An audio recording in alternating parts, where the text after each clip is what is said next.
Good evening, my friends. Tonight I want to cut through all the confusion, all the complexity, all the mystical nonsense that surrounds the topic of money manifestation. I want to give you the pure, undiluted truth about how to manifest money and how to do it quickly. You've been lied to about money your entire life. You've been told that money requires hard work, sacrifice, and years of grinding effort. You've been told that wealth is for other people, the lucky ones, the connected ones, the talented ones. You've been told to be realistic about your financial expectations.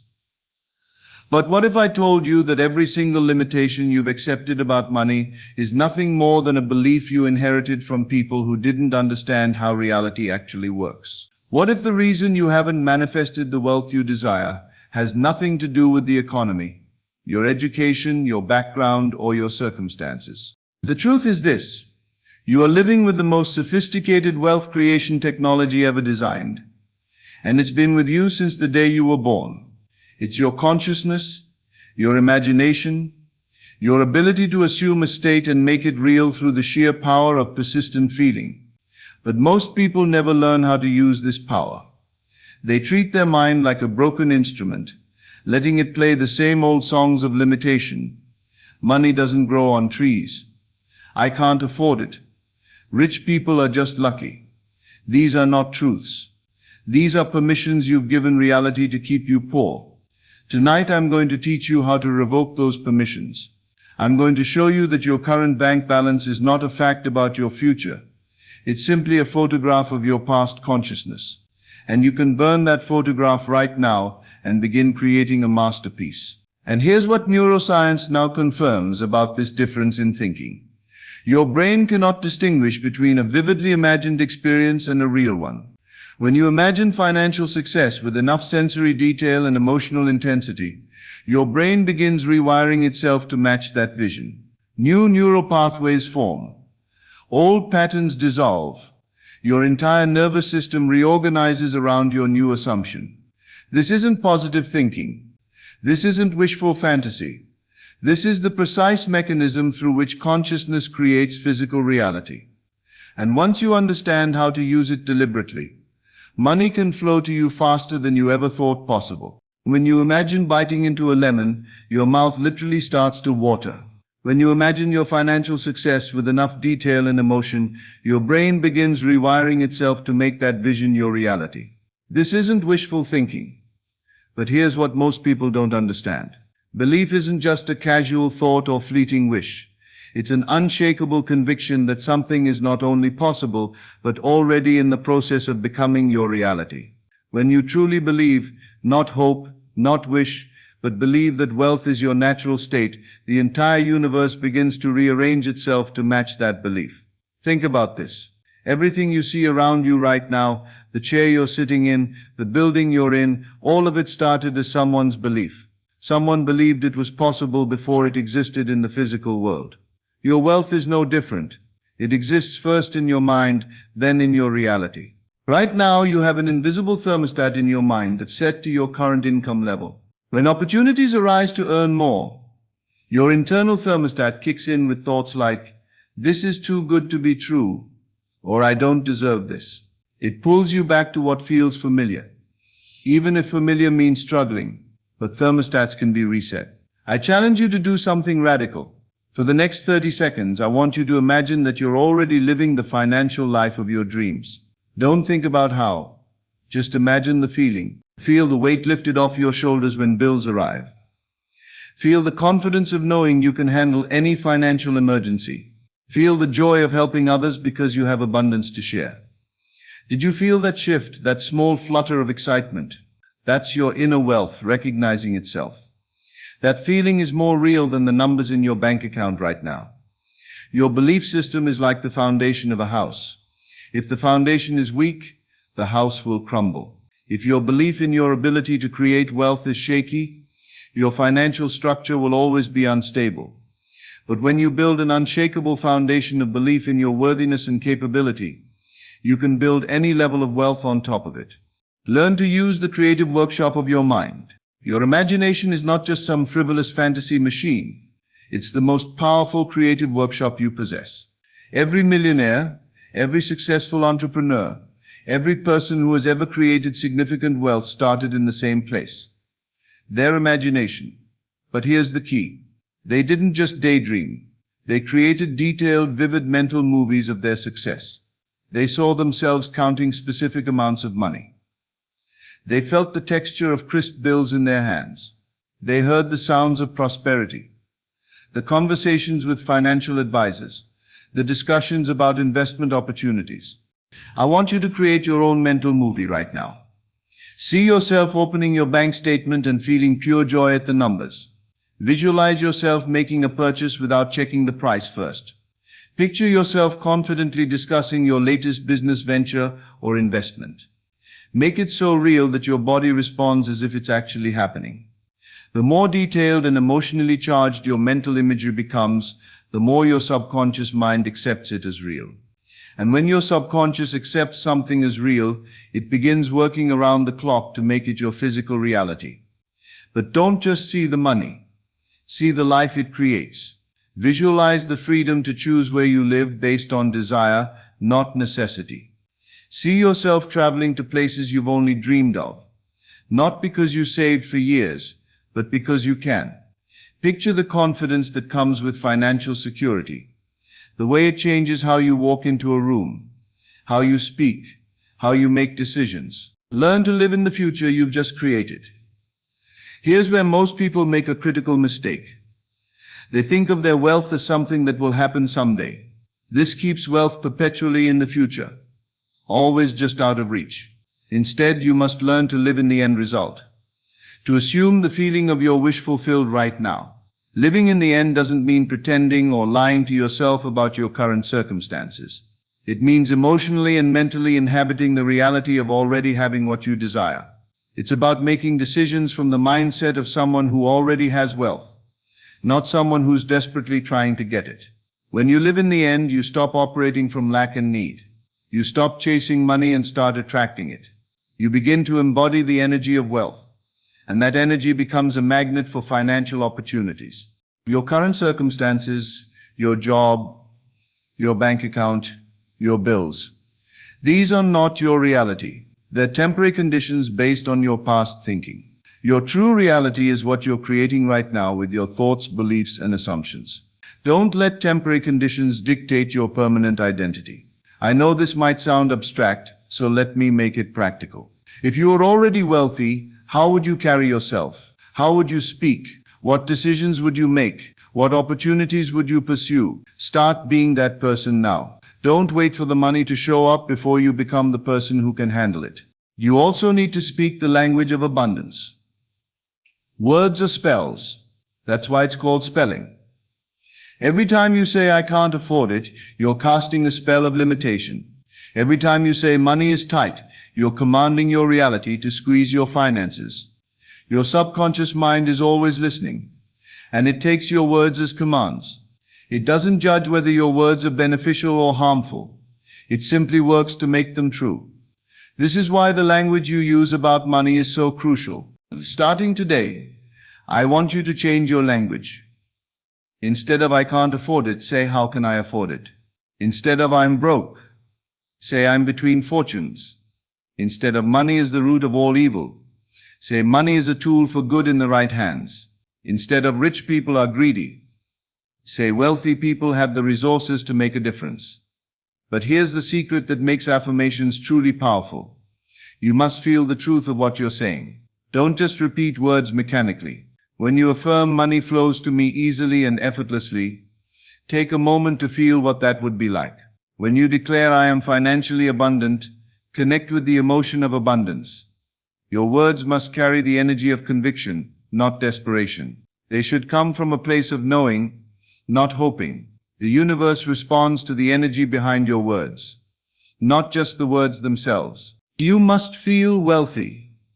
Emotion is the fuel that powers manifestation. Without the emotional charge, your desires remain as dormant as seeds without water. When you visualize your wealth, you must feel the emotions that come with it. Feel the relief of financial security. Feel the excitement of unlimited possibilities. Feel the gratitude for abundance. Feel the confidence that comes with knowing you're financially free. These emotions aren't just byproducts of your visualization. They're the driving force that propels your desires into physical reality. The universe responds to your emotional frequency. When you consistently emit the frequency of wealth and abundance, you attract circumstances that match that frequency. Think about it this way. When you're truly excited about something, doesn't it seem like everything aligns to help it happen? When you're passionate and enthusiastic, don't people want to help you? Don't opportunities seem to appear out of nowhere? This is the power of emotional alignment. But here's the challenge. You must feel wealthy regardless of your current circumstances. You can't wait for your bank account to grow before you feel abundant. You must feel abundant first, and then watch as your external reality catches up to your internal state. This isn't about denial or fake it till you make it. This is about recognizing that your emotional state is a choice, and choosing the emotions that serve your highest vision for your life. Also, learn the strategic art of detachment. Here's a paradox that confuses many people. You must be intensely focused on your goal while simultaneously detached from how it will manifest. You must care deeply about the end result while not caring about the specific path to get there. Most people make the mistake of trying to micromanage their manifestation. They become attached to specific methods, timelines, and circumstances. But this attachment creates resistance and anxiety, which actually pushes away what they're trying to attract. True manifestation requires what I call strategic detachment. You hold your vision firmly in your mind. You feel the emotions of already having it. You take inspired action when it presents itself. But you don't try to control every detail of how it unfolds. Think of it like planting a seed. You plant it, water it, make sure it gets sunlight. But you don't dig it up every day to check on its progress. You trust the natural process of growth. Your financial goals work the same way. The universe has access to resources, connections, and opportunities that you don't even know exist. When you try to control exactly how your wealth will come to you, you limit yourself to only what you can imagine. But when you detach from the how and focus on the what and the why, you open yourself to possibilities beyond your current comprehension. This doesn't mean you become passive. Inspired action is still essential. But inspired action comes from a place of excitement and opportunity, not desperation and forcing. When you're truly aligned with your vision, the right actions will feel natural and energizing, not forced and exhausting. The next secret is to use gratitude as a multiplier. Gratitude isn't just about being thankful for what you have. Strategic gratitude is about being thankful for what's coming. When you express genuine gratitude for the wealth that's on its way to you, you align yourself with the frequency of receiving. Start each day by saying thank you for the abundance that's flowing into my life today. Feel grateful for opportunities you haven't even discovered yet. Express appreciation for the financial breakthrough that's preparing itself for you. But don't just be grateful for money. Be grateful for your ability to create wealth.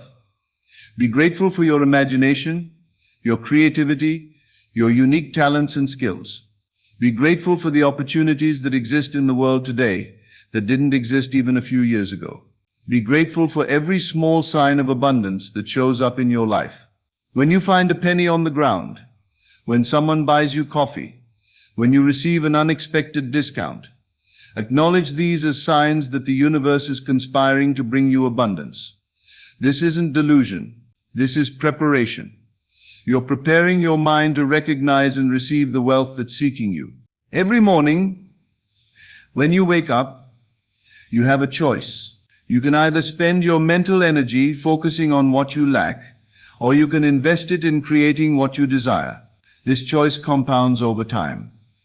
Imagine two people with identical circumstances. One spends their mental energy worrying about bills, complaining about their situation, and feeling envious of others' success. The other spends their mental energy visualizing their success, planning their moves, and maintaining unwavering faith in their ability to create wealth. After 1 year, these two people will be living completely different realities. Not because of luck, but because of the compound effect of their daily mental choices. Now let's talk about the power of inspired action. Here's where many people get confused. They think manifestation means sitting around waiting for money to fall from the sky. That's not how this works.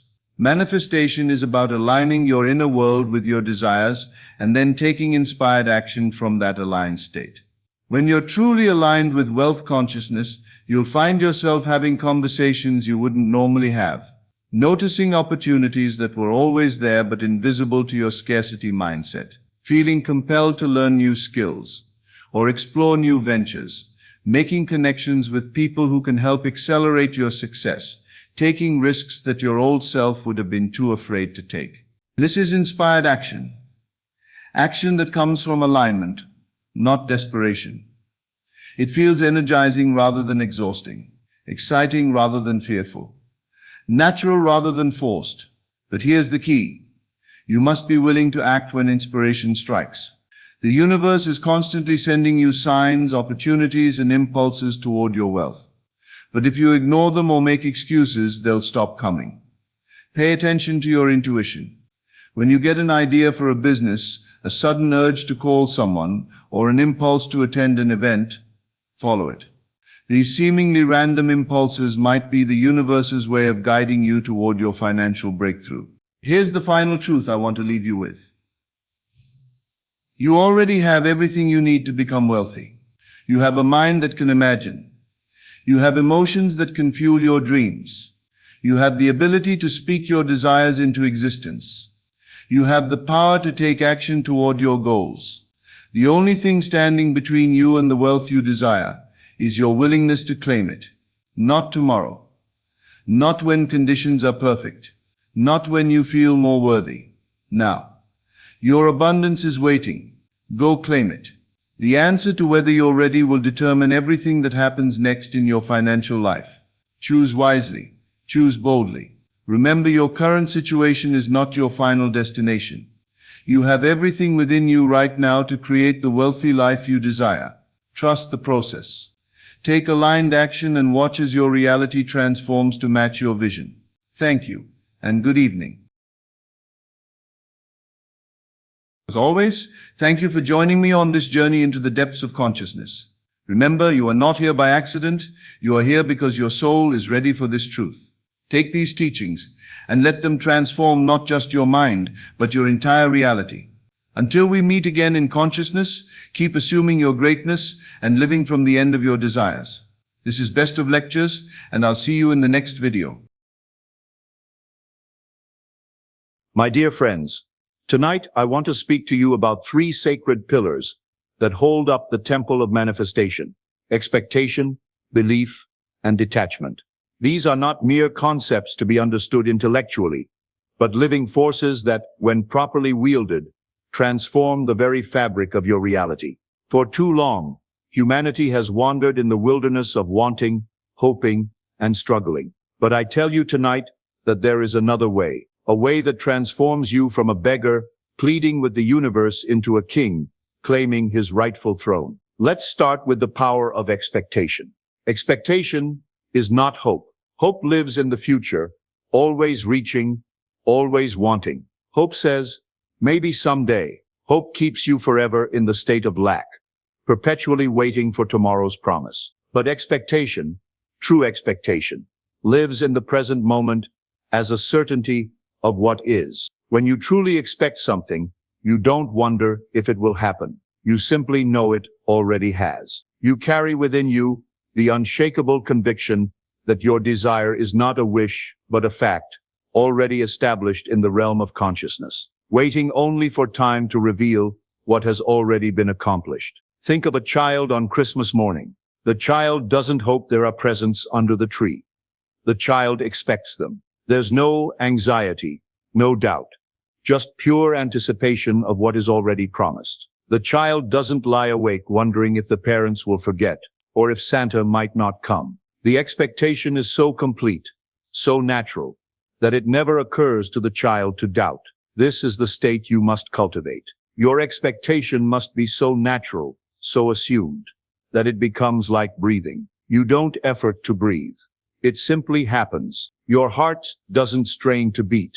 It beats because that is its nature. Your desired reality must become so natural to your consciousness that you live from it, not toward it. I have seen people struggle because they confuse expectation with desperation. Desperation says, I need this to be happy. It carries within it the frantic energy of lack, the desperate clinging of someone drowning. True expectation says, this is already mine. I'm simply allowing it to unfold in the physical world. It carries the calm confidence of someone who has already received their gift and is simply waiting for the wrapping to be removed. The difference is profound. Desperation pushes your desire away through its very neediness. Expectation draws it near through its natural magnetism. When you expect from a place of already having, you become irresistible to your desire. Let me share with you the secret of cultivating true expectation. It begins with a shift in your relationship to time. Most people live as if the present moment is preparation for some future fulfillment. They say, when I get this, then I'll be happy. When this happens, then I'll feel complete. But the awakened soul knows that the present moment is the fulfillment. Your imagination, functioning now, is more real than anything your senses report. When you imagine your desire fulfilled, you are not pretending. You are entering the realm where all things already exist in their perfected state. I want you to understand something that will revolutionize your entire approach to manifestation. Your imagination is not separate from reality.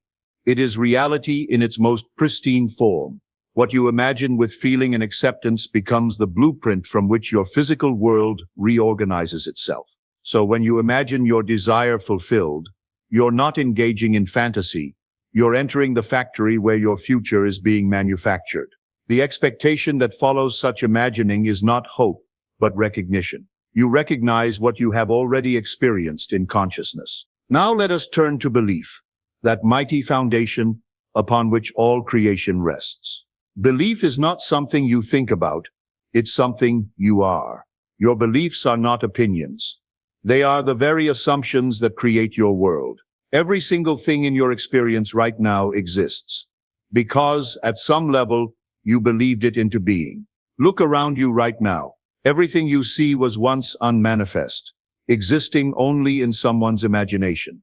The chair you sit on, the device you're listening on, the very room that surrounds you. All of it began as an invisible idea that someone believed could become physical reality. But here's what most people miss. You don't need to believe in the method. You don't need to believe in the law of assumption itself. You don't need to understand quantum physics or metaphysics or any other system of thought. You only need to believe in the reality of your fulfilled desire. When you were a child learning to walk, you didn't study the mechanics of balance and muscular coordination. You didn't analyze the complex interplay of gravity and momentum. You simply believed you could walk, and your body followed that belief. Your desire to manifest works the same way. The tragedy I witness is people trying to manufacture belief through repetition and force. They repeat affirmations like incantations, hoping that saying something enough times will make it true. They strain and effort, trying to convince themselves of something their heart doesn't accept. True belief is gentle. It settles into your consciousness like morning dew, quietly, naturally, inevitably. You don't create belief. You simply stop disbelieving. You don't add something new to your mind.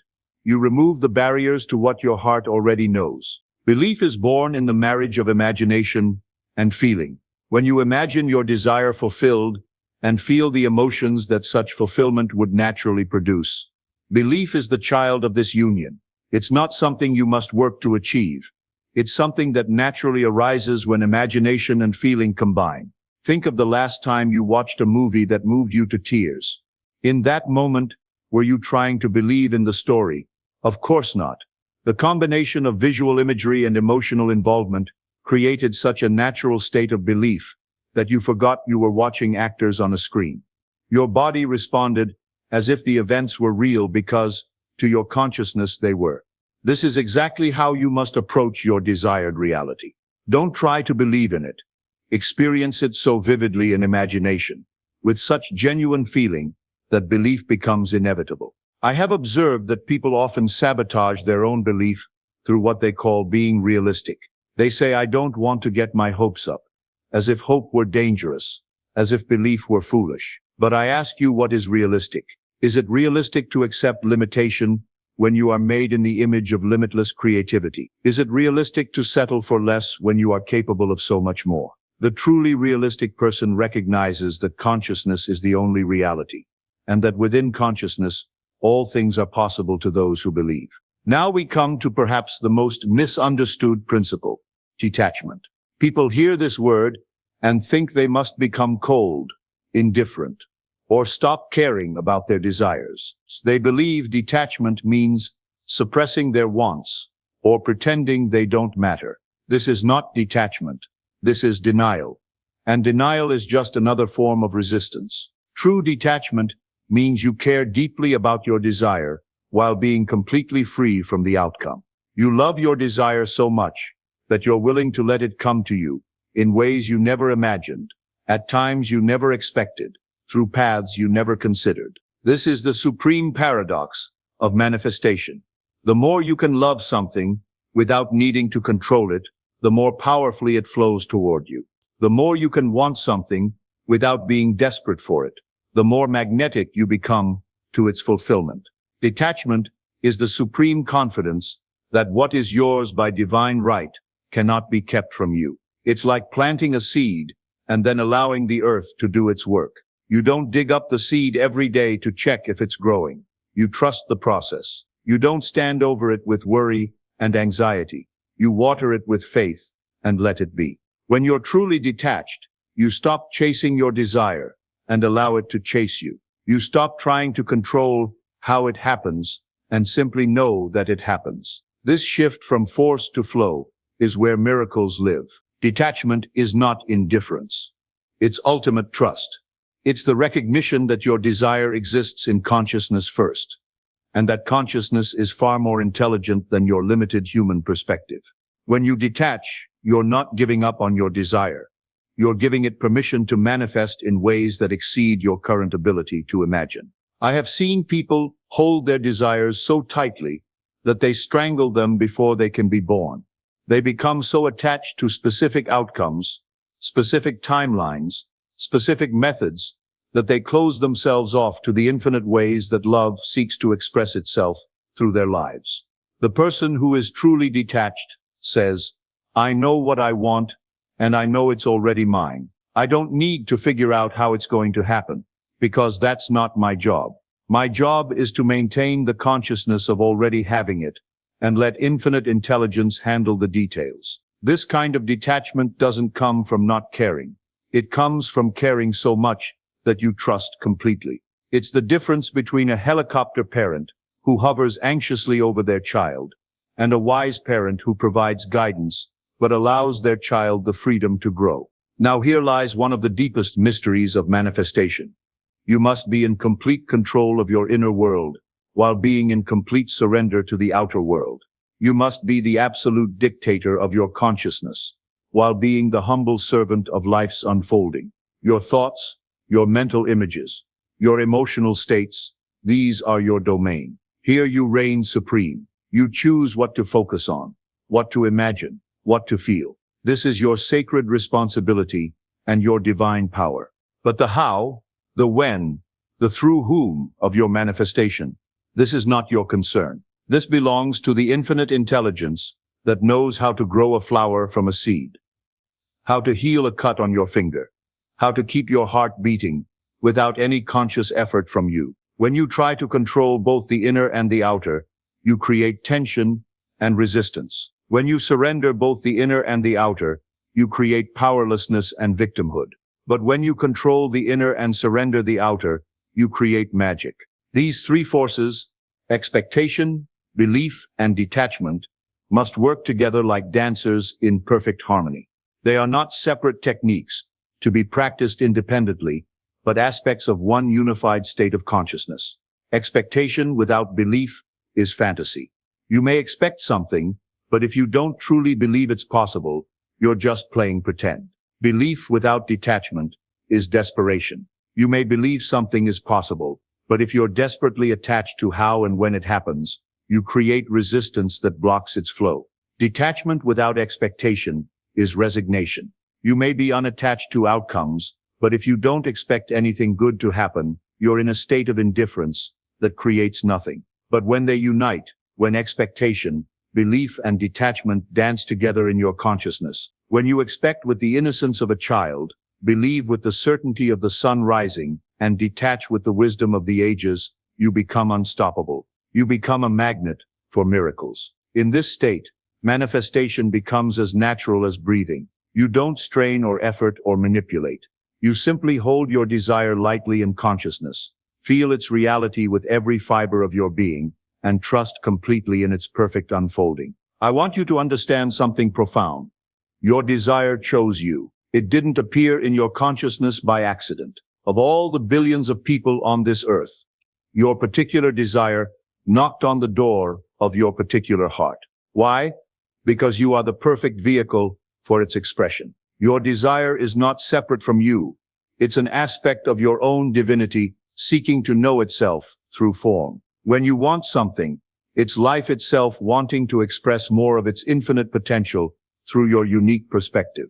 This is why resistance to your desires is resistance to life itself. This is why denying your wants is denying your purpose. Your desires are the way that the infinite intelligence of the universe seeks to expand itself through your individual expression. So stop apologizing for wanting what you want. Stop feeling guilty for desiring more. Stop believing that wanting good things for yourself is somehow selfish or wrong. Your desires are holy. They are the way that love seeks to know itself more fully through your experience. The practical application of these principles begins with a simple recognition.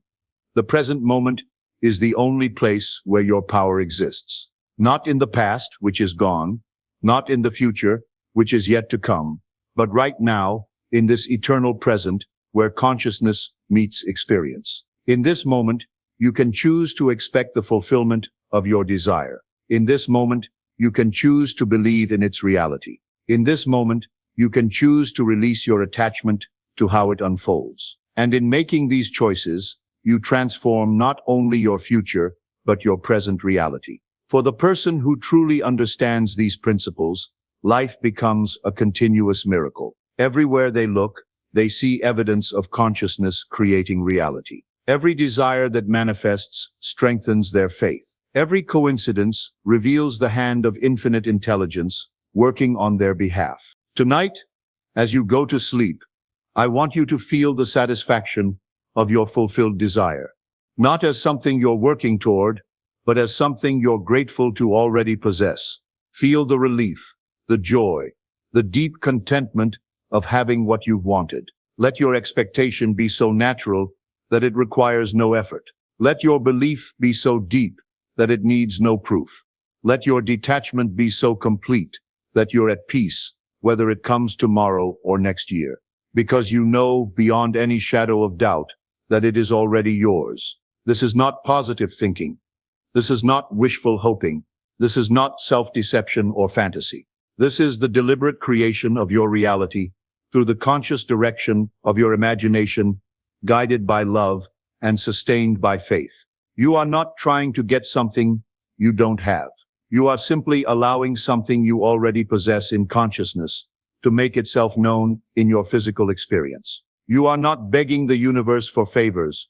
You are claiming your birthright as a creative being made in the image of the Creator. Remember, you are not the beggar asking for scraps from an indifferent universe. You are not the victim of circumstances beyond your control. You are not limited by your past, your current conditions, or other people's opinions of what's possible for you. You are the operant power of your world, the author of your story, the creator of your experience. Everything you need is already within you. Every desire you've ever had is already fulfilled in the realm of consciousness, waiting only for your recognition and acceptance. The person who truly grasps these principles never again feels powerless. They may face challenges, they may encounter delays, they may need to navigate obstacles, but they never again doubt their ability to create the life they desire. They understand that consciousness is the only reality, that imagination creates reality, and that love is the force that transforms the invisible into the visible. So go forth with this knowledge. Expect the best, believe in the impossible, and release your attachment to how it all unfolds.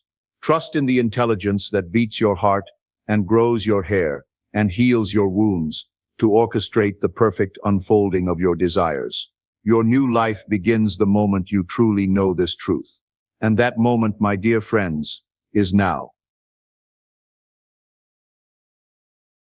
My dear friend, you're thinking too small. I don't care who you are. I don't care what your goals are. I don't care how ambitious you think you're being. You are thinking too small. And that small thinking, that careful, realistic, socially acceptable level of ambition, is the very thing that's keeping you trapped. Let me tell you something that will shake you to your core. The size of your thinking determines the size of your results. Not your effort, not your talent, not your circumstances, your thinking. And right now, in this very moment, you are operating at a fraction of your actual capacity. Because you've been conditioned to think small. You've been taught to be realistic. You've been told to stay in your lane. You've been trained to set achievable goals. And in doing so, you've murdered your potential before it ever had a chance to breathe. Tonight I want to speak to you about something that most students of this law never grasp, the principle of exponential assumption. Or as I'll call it tonight, thinking 10 times bigger than you've ever dared to think before. Here's what happens when you think small. You assume a desire that feels comfortable.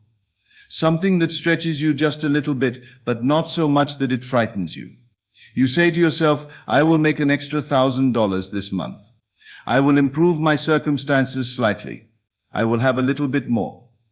And you know what? You might actually manifest it. You'll achieve that small assumption. You'll feel a momentary sense of accomplishment. And then what? You'll assume another small thing, and another, and another. And 10 years from now, you'll look back and realize you spent an entire decade making tiny assumptions when you could have been claiming entire kingdoms. Small assumptions do not inspire you. They do not pull the creative power from the depths of your being. They do not make you willing to persist, to dwell faithfully, to live from an end that seems impossible. Small assumptions are safe, and safety is the graveyard of greatness. But 10 times bigger thinking, 10 times bigger assuming. That's different. When you assume 10 times bigger, you don't just change what you're claiming. You change your entire concept of self. You change who you know yourself to be, how you move through the world, how you make decisions, what you're willing to accept as true. Because a 10 times bigger assumption doesn't allow you to remain who you are. It demands that you become someone completely different. Let me give you a truth that most students never understand. A 10 times bigger assumption is not 10 times harder to claim than a normal assumption. In fact, in many ways, it's easier. Here's why. When you make a small assumption, like I will have 10% more money, you're assuming in the same crowded consciousness as everyone else. You're using the same mental patterns. You're dwelling in the same limited states. You're competing in the realm of scarcity. But when you make a 10 times bigger assumption, like I am the kind of person who commands 10 times more wealth, you can't use the same mental patterns. The old consciousness doesn't work. The conventional dwelling won't get you there. So you're forced to think from an entirely different state. You're forced to claim an identity so bold that your current self-concept cannot contain it. You're forced to find a consciousness that others aren't even looking for. And in that space, in that realm of exponential assumption, there's almost no resistance. Because 99% of people won't even attempt it. They'll look at a 10 times bigger assumption and say, that's impossible. That's not for me. That's unrealistic. And then they'll go back to their small, safe, crowded assumptions. But the 1% who dare to assume 10 times bigger, they're operating in a completely different dimension of consciousness. They're not competing with anyone. They're creating from a state most never touch. Look at anyone in scripture or history who achieved something extraordinary. And you'll find someone who assumed 10 times bigger than everyone around them. Abraham didn't assume he'd have one child. God told him his descendants would be as numerous as the stars in the sky. An impossible assumption. But Abraham believed God. He assumed it was already done, and it was accounted to him as righteousness. Moses didn't assume he'd free a few slaves. He assumed an entire nation would walk out of bondage through a parted sea.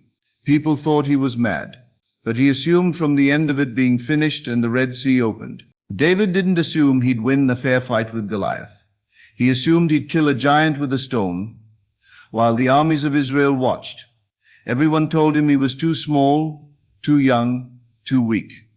But he assumed the victory before the battle, and Goliath fell. Solomon didn't assume he'd build a modest temple. He assumed he'd build a temple so magnificent that the entire world would come to see the glory of God within it. And he did. Do you see the pattern? Every person who left a mark on consciousness started by assuming at a level that made other people uncomfortable. They didn't ask what's realistic. They asked, what does God, my own wonderful human imagination, have the power to do? And that question changed everything. Here's what happens in your consciousness when you start assuming 10 times bigger. First, you feel resistance, massive, overwhelming resistance, because a bigger assumption exposes the gap between who you're currently assuming yourself to be and who you must become to sustain this new assumption. It shows you that your current mental diet won't support it. Your current self-concept won't contain it. Your current dwelling won't maintain it. And that's frightening. But here's the beautiful part. That resistance is proof you're claiming something worthy of you, because small assumptions don't challenge you. They don't demand a shift in consciousness. They don't require you to die to your old concept of self and be reborn into a new one. But a 10 times bigger assumption, it demands complete transformation. It says you cannot manifest this as the person you're currently assuming yourself to be. You must become someone else entirely in consciousness. And when you accept that, when you embrace that necessity for complete transformation, something extraordinary happens. You stop trying to improve your old self-concept and start claiming an entirely new one. You stop asking, how can I get a little better? And start asking, who am I in consciousness if this desire is already fulfilled? That's the shift. That's the moment everything changes. When you assume 10 times bigger, the effects ripple through every area of your life. Your daily mental diet changes. You stop feeding your mind thoughts that don't support your assumption. You stop dwelling in states of lack or limitation. You stop engaging in inner conversations that contradict what you're claiming, because you can't afford to. The gap between who you were and who you're assuming yourself to be is too vast to waste a single thought. Your inner circle changes. You stop surrounding yourself with people who think from lack. You stop seeking approval from those who dwell in limitation. You start gravitating toward those who think from the end, who assume boldly, who see fulfillment instead of obstacles. Your standard of acceptance changes. You stop accepting mediocre assumptions. You stop settling for good enough in consciousness. You stop making excuses for why you can't assume bigger. Because when you're claiming a 10 times bigger identity, average consciousness is not an option. Average won't maintain your assumption. Your entire energy changes.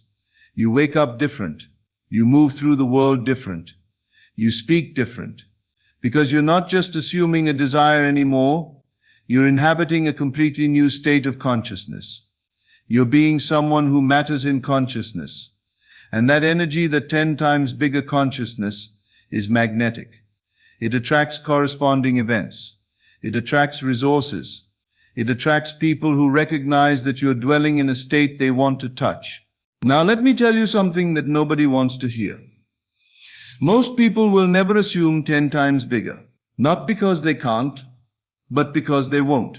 Because assuming 10 times bigger requires you to be comfortable with the unknown. It requires you to appear foolish to those who think small. It requires you to dwell in a state so far from your current circumstances that everyone will question your sanity.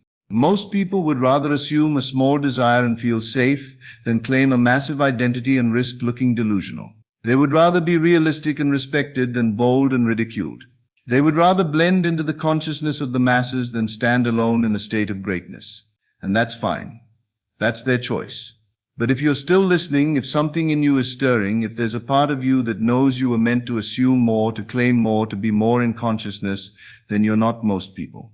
You're someone who's ready to step into exponential assumption. So here's what you're going to do right now. Tonight, you're going to take whatever desire you've been assuming and multiply it by 10. If you wanted an extra $10,000 this year, your new assumption is 100,000. If you wanted to improve your body slightly, your new assumption is complete transformation. If you wanted a small change in your circumstances, your new assumption is total revolution. I don't care if it seems impossible.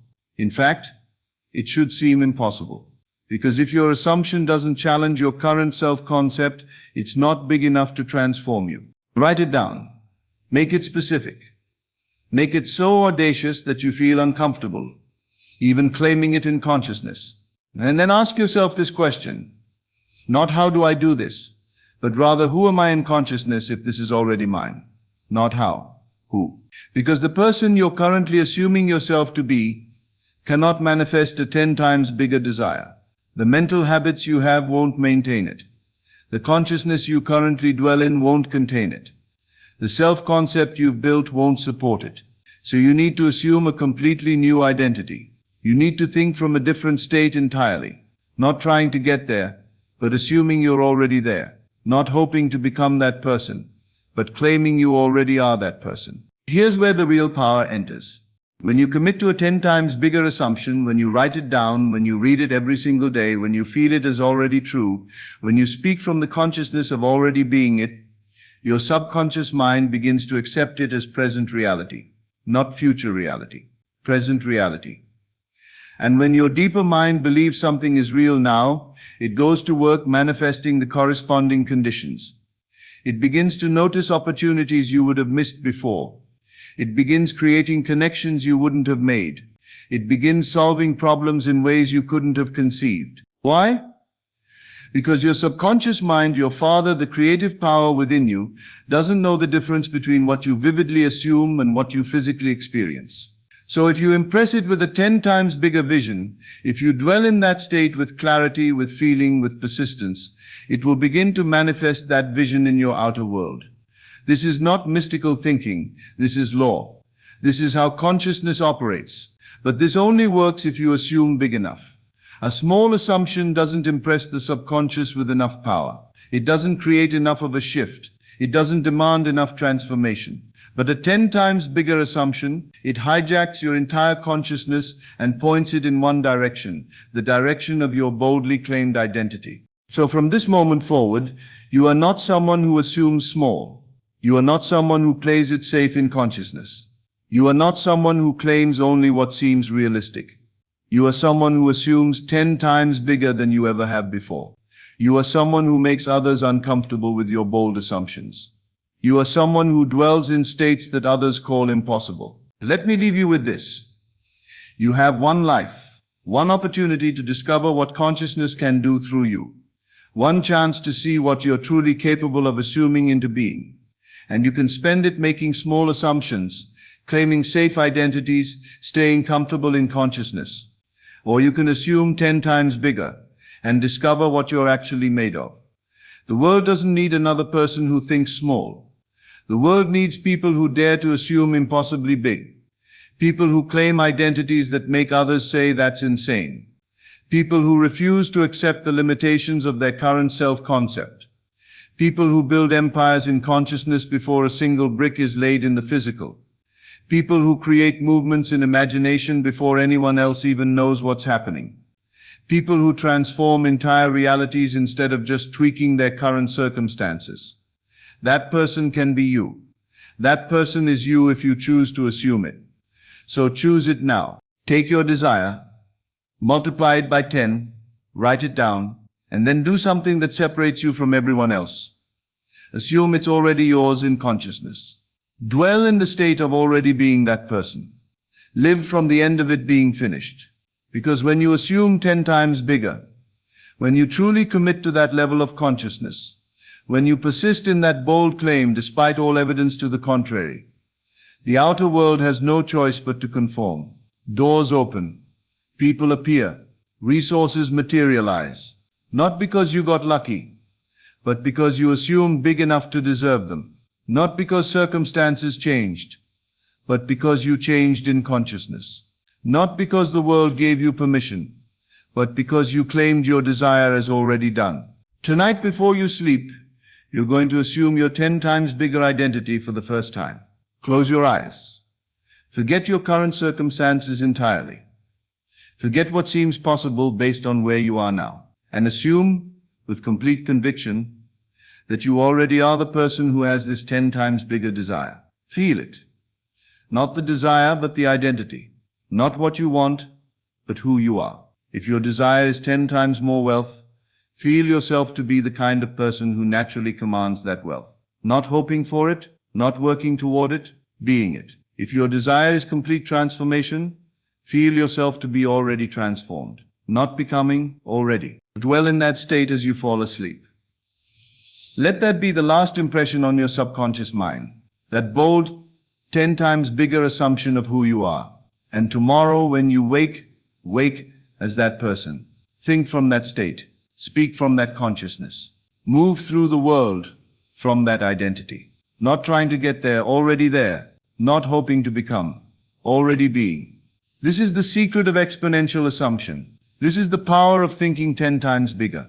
This is how you collapse years of small progress into moments of transformation. Your 10 times bigger life is not waiting somewhere in the future. It exists right now in consciousness. It's a state you can assume this very moment. But it won't come to you as the person you currently think yourself to be. You have to die to your small self-concept and be reborn into your 10 times bigger identity. You have to stop assuming from where you are and start assuming from where you desire to be. You have to think not 10% bigger, but 10 times bigger. And when you do, when you truly commit to that level of assumption, when you persist in that bold claim, when you refuse to let your current circumstances dictate your consciousness, everything changes. Not gradually, not eventually, instantly in consciousness, and then inevitably in manifestation. So go now. Your 10 times bigger identity is waiting. But you must claim it. You must assume it. You must become it in consciousness first. Think 10 times bigger, starting tonight. The size of your assumption determines the size of your manifestation. Stop claiming small identities and safe desires. Assume 10 times bigger than you ever have before. Not in the future, but in consciousness right now. Be the person who already has it. Your 10 times bigger life begins the moment you dare to assume it. Thank you and good evening. As always, thank you for being here. This is Best of Lectures, and I will see you in the next video. Good evening, my dear friends. Tonight I want to speak to you about one of the most misunderstood subjects in all of human experience. Wealth. Not the accumulation of money. Not the acquisition of possessions. Not the manipulation of external circumstances to increase your bank balance. I want to speak to you about wealth as it truly is. A state of consciousness that you can enter right now, regardless of your current financial circumstances. Most people believe they will feel rich when they get money. But I tell you tonight that you will get money when you feel rich. This reversal of cause and effect is not wordplay. It is the fundamental principle upon which all manifestation operates. Wealth is not something you achieve. It is something you are. And you can be wealthy right now in this moment before a single external circumstance changes. The revelation that transformed my understanding of wealth came through observing a remarkable man who attended my lectures for months. He was well dressed, spoke with confidence, carried himself with natural authority, and radiated an unmistakable sense of prosperity. Other students would often ask him for business advice, assuming he was quite successful financially. One evening after a lecture, this same man approached me with a curious expression. "Neville," he said, "I must tell you something remarkable. Everyone here assumes I'm wealthy because of how I carry myself, and the truth is, I feel wealthy. Completely, genuinely wealthy. Yet my bank account tells a different story. I've been unemployed for 8 months and have very little money. But somehow I can't shake this feeling of abundance and prosperity. It feels more real than my circumstances."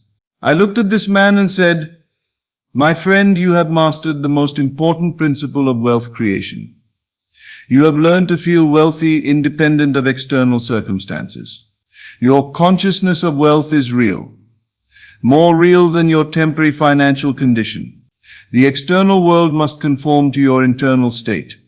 Within 6 weeks, this man had been offered a position that paid more than he had ever earned in his life. Within 6 months, he had become genuinely prosperous. But the most remarkable thing was this: his external transformation perfectly matched the internal state he had been maintaining all along. He had not faked wealth, he had felt wealthy, and feeling wealthy had attracted the circumstances that matched his consciousness. You see, money is not wealth. Money is merely the symbol of wealth, the external representation of an internal state. True wealth is a feeling, a consciousness of abundance, security, and freedom that exists completely independent of your bank balance. When you understand this distinction, you realize that you can be wealthy right now in this moment, regardless of how much money you currently possess. You can feel the security that money represents without having money. You can experience the freedom that wealth provides without being wealthy in financial terms.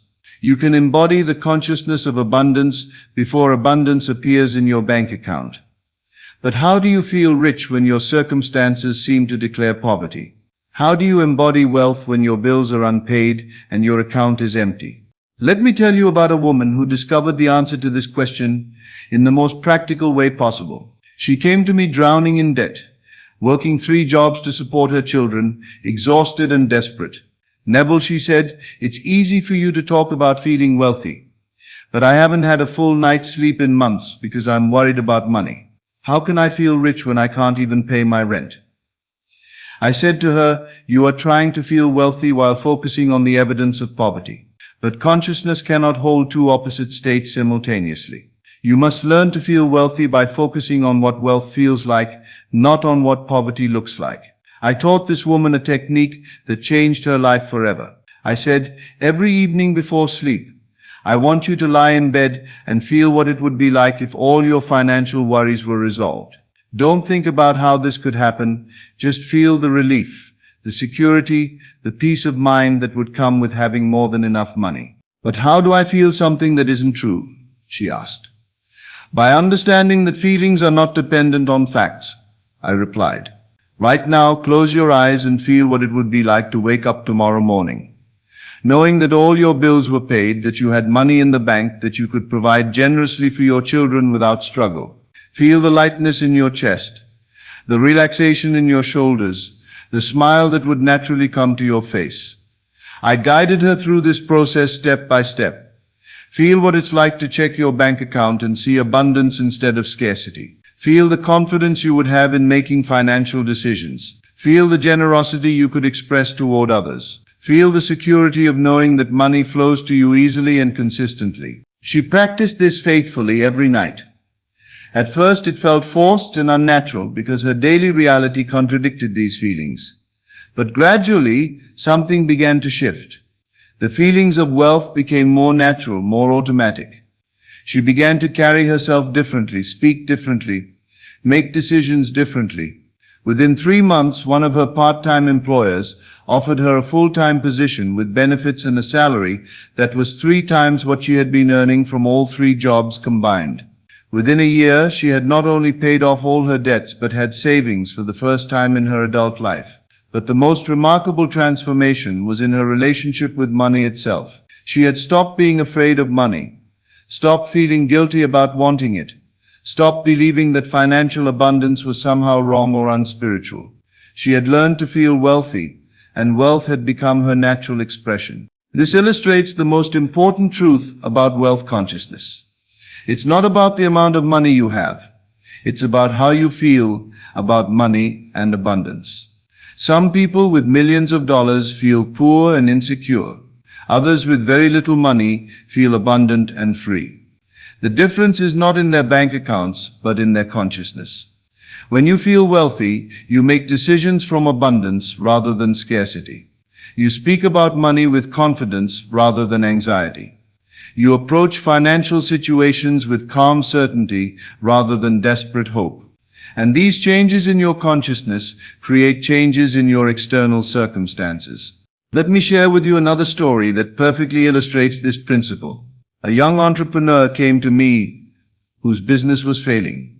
He said, Neville, I've tried everything to save my company. I've cut expenses, worked longer hours, borrowed money from family. Nothing works.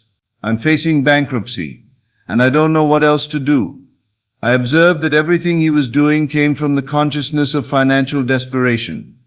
His actions, while practical, were motivated by fear and lack. I said to him, "You are trying to create wealth from the consciousness of poverty.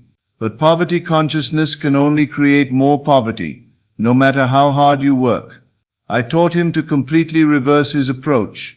Instead of focusing on saving his failing business, I showed him how to feel like a successful entrepreneur. Instead of worrying about bankruptcy, I guided him to experience the consciousness of financial success. Every morning before you go to your office, I instructed, spend 10 minutes feeling what it's like to run a thriving, profitable business. Feel the satisfaction of making wise financial decisions. Feel the confidence of someone whose company is growing and succeeding. Feel the peace of mind that comes with abundant cash flow. "But my business is actually failing," he protested. "How can I feel successful when the numbers say otherwise?" "Because feelings create facts, not the other way around," I replied. "Your current financial facts are the result of your past financial feelings. If you want new facts, you must generate new feelings. Feel successful now, and success will follow." This man learned to separate his feeling state from his financial circumstances. While he continued to handle practical business matters responsibly, he did so from the consciousness of wealth rather than poverty. He felt like a successful businessman even when his bank account suggested otherwise. The transformation was remarkable. Within weeks he began making business decisions with greater clarity and confidence. New opportunities appeared that he had never noticed before. Clients began responding to him differently. His entire approach to business changed because his consciousness had changed. Within 8 months his business had not only recovered but had become more profitable than ever before. He had learned the secret of feeling wealthy before becoming wealthy, and this feeling had manifested as external success. Now let me address a common concern. "Neville, if I feel wealthy when I'm not, am I lying to myself? Am I living in denial of my financial reality?" The answer is that you are not denying your current financial circumstances. You are choosing to identify with a different level of truth. Your bank balance is one level of reality, but your consciousness is a deeper level of reality that can change any external circumstance. When you feel wealthy, you are not pretending that your bills don't exist. You are claiming the wealth that exists in consciousness and allowing it to manifest in physical form. You are not ignoring your current situation. You are creating a new situation through the power of feeling. Think of it this way. A seed planted in the ground does not deny that it is currently underground in darkness. But it does not identify with the darkness. It contains within itself the consciousness of the full-grown tree it will become. Your current financial circumstances are like the darkness around the seed. Your wealth consciousness is like the tree that already exists in potential. The key to feeling wealthy is to focus on what wealth represents rather than on money itself.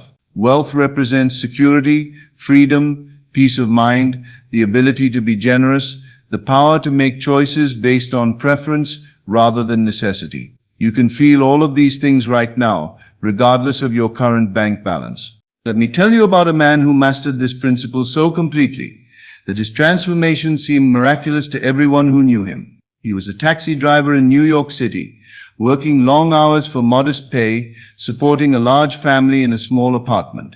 By all external measures, he was not wealthy, but this man had learned something profound. Wealth is a state of consciousness, not a financial condition. Every day as he drove his taxi, he would feel what it was like to be financially free. He would imagine that he was driving not out of necessity, but out of choice. He would feel the security of having abundant money in the bank. He would experience the peace of mind that comes with financial freedom. Most importantly, he would feel grateful for the abundance that already existed in his life. He appreciated his health, his family, his ability to work, the beauty of the city he drove through each day. He felt wealthy because he focused on the wealth of experience and opportunity that surrounded him constantly. One day a passenger left a briefcase in his cab. When he returned it to the man's office, he discovered that the passenger was a successful businessman who had been looking for someone exactly like him.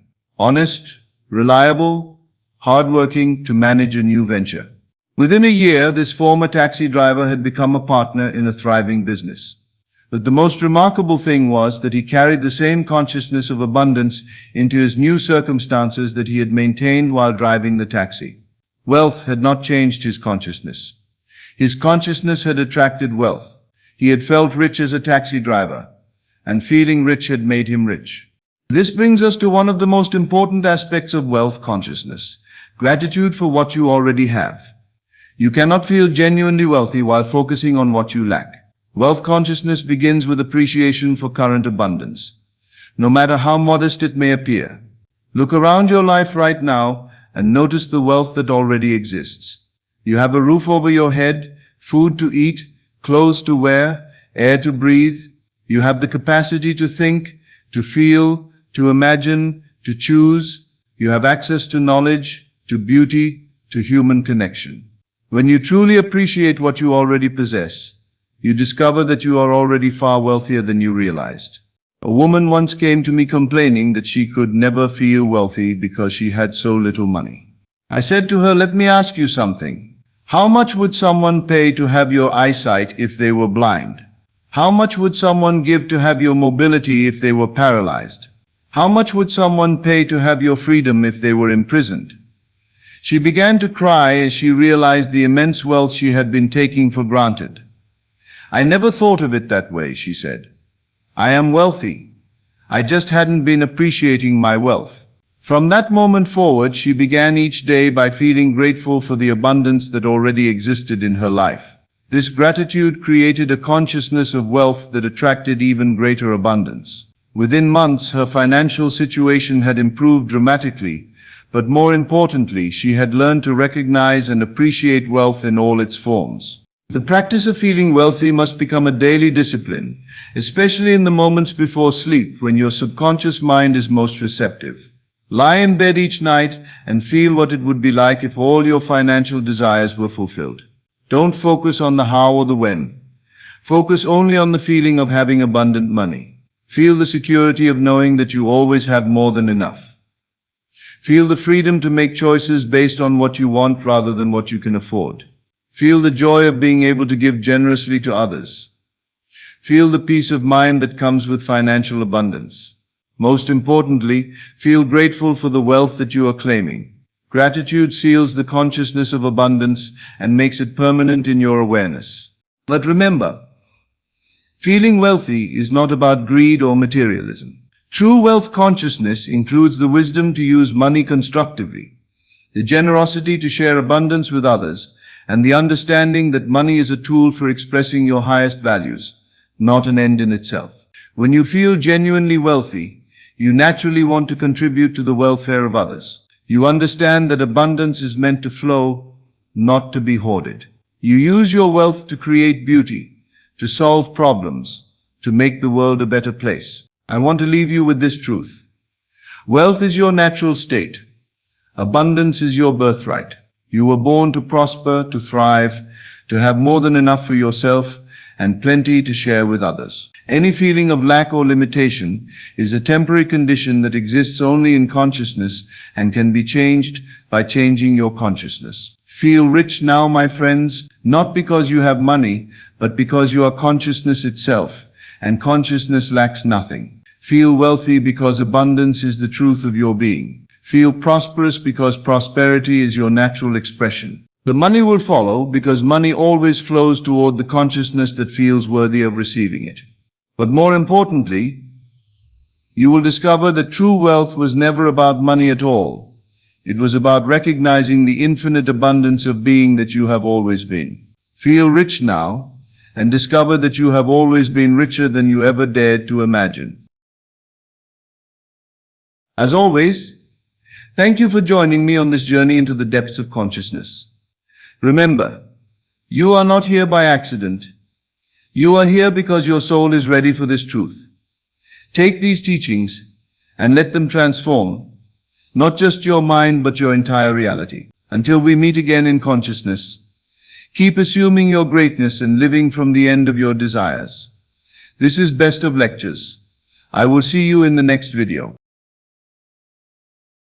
Good evening, my friends. Tonight I'm going to show you how to stay in your assumption 24/7. Not just during your visualization practice. Not just when you're feeling inspired. Not just when things are going well. 24 hours a day. 7 days a week. Around the clock. Without exception. This is the secret that separates those who manifest their desires from those who simply dream about them. Because here's what most people don't understand. You can't manifest from an assumption you only occupy part-time. If you assume wealth for 1 hour and poverty for 23, you're living in poverty. That's what manifests.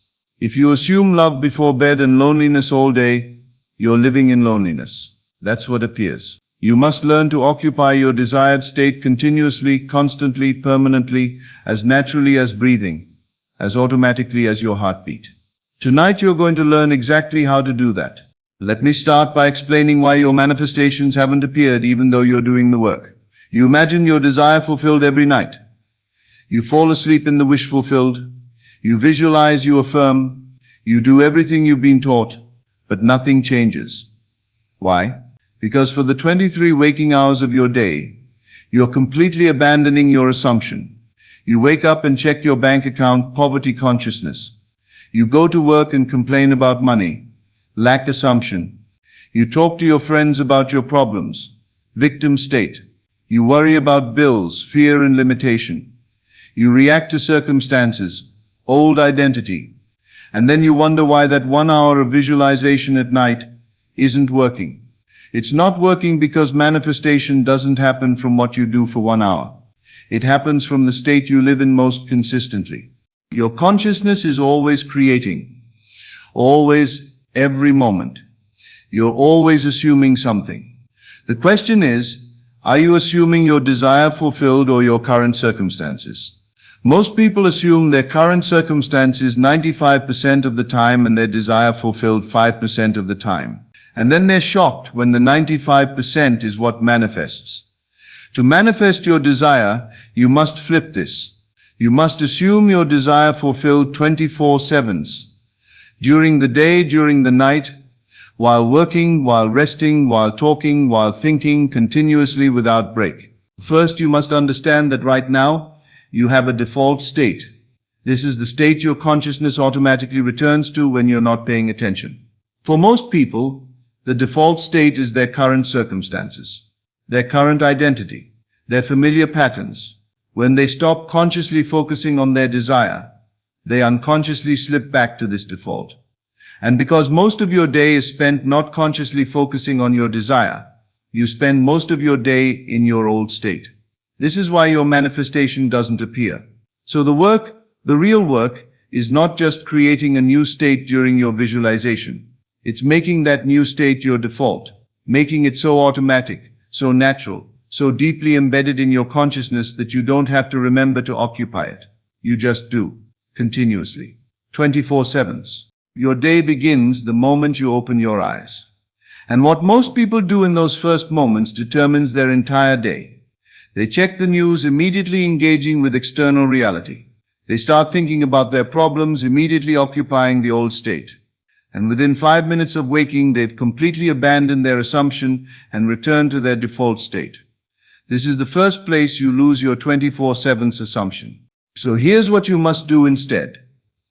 The moment you wake, before you move, before you check anything, before you engage with the world, you must consciously occupy your desired state, not visualize it, not think about it.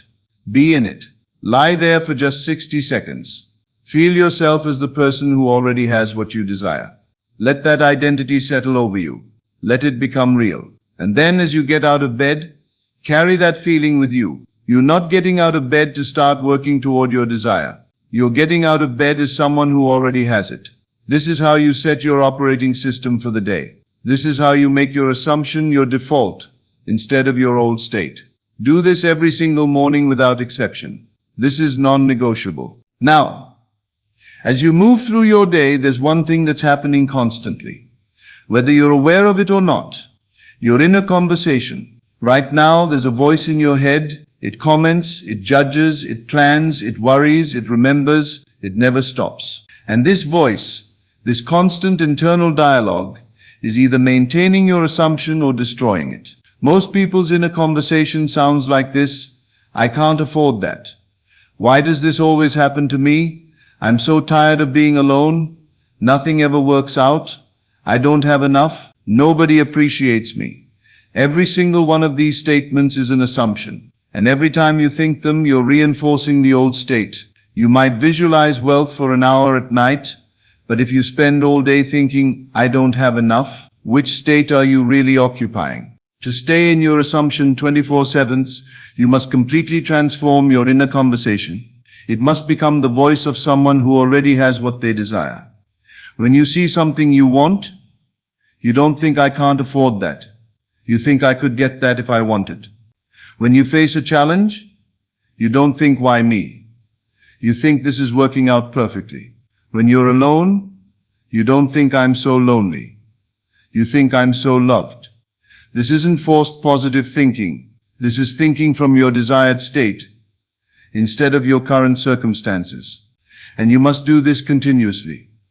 All day, every thought, every internal statement. The moment you catch yourself thinking from the old state, you redirect to the new one. Immediately, without judgment, just redirect. At first, this requires constant vigilance. You'll redirect hundreds of times a day. But if you persist, if you keep choosing thoughts from your desired state instead of your current circumstances, something remarkable happens. The new inner conversation becomes automatic, your default, your natural way of thinking. And when your inner conversation changes permanently, your outer reality must change to match it. Now, you can't consciously monitor every thought, every second. That would be exhausting. So let me give you a practical system for staying in your assumption throughout your waking hours. Set an alarm clock every 2 hours. When it goes off, pause for 10 seconds and ask yourself one question. What state am I in right now? Not what am I doing, not how do I feel, but what state am I in? Am I thinking from my desire fulfilled or from my current circumstances? If you've drifted, and you will drift, simply return to your assumption. 10 seconds.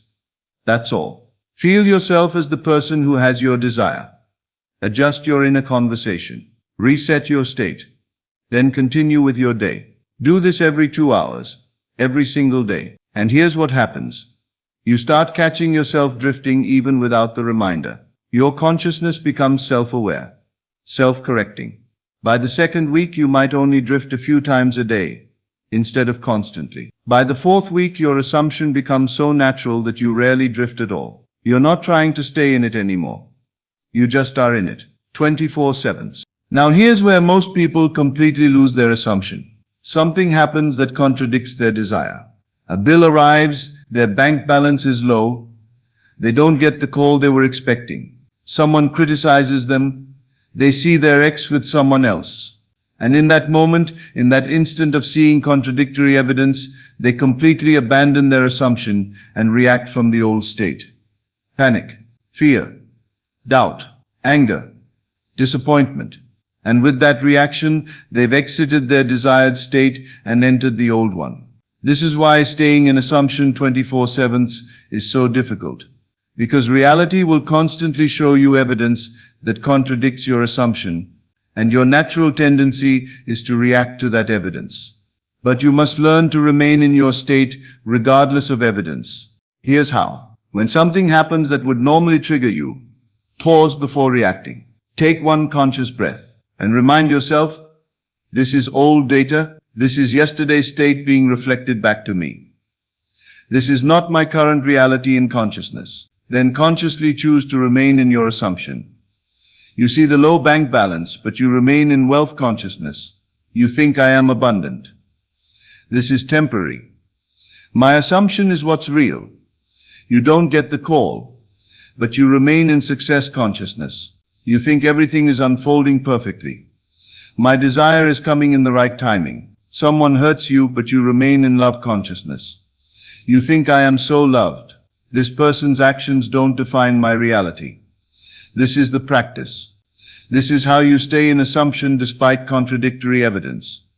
Not by denying what you see, but by refusing to let what you see determine what you assume. You see it, you acknowledge it, but you remain in your desired state anyway. And each time you do this successfully, each time you choose your assumption over your circumstances, you strengthen the new state and weaken the old one. As your day ends, you have one more crucial opportunity to reinforce your 24/7 assumption. Before you fall asleep, review your day, not to judge yourself, not to feel guilty about drifting, but to learn and reinforce. Ask yourself, when did I successfully maintain my assumption today? When did I drift, and what triggered it? How did I handle challenges from my old state or my new one? What will I do better tomorrow? Acknowledge your wins.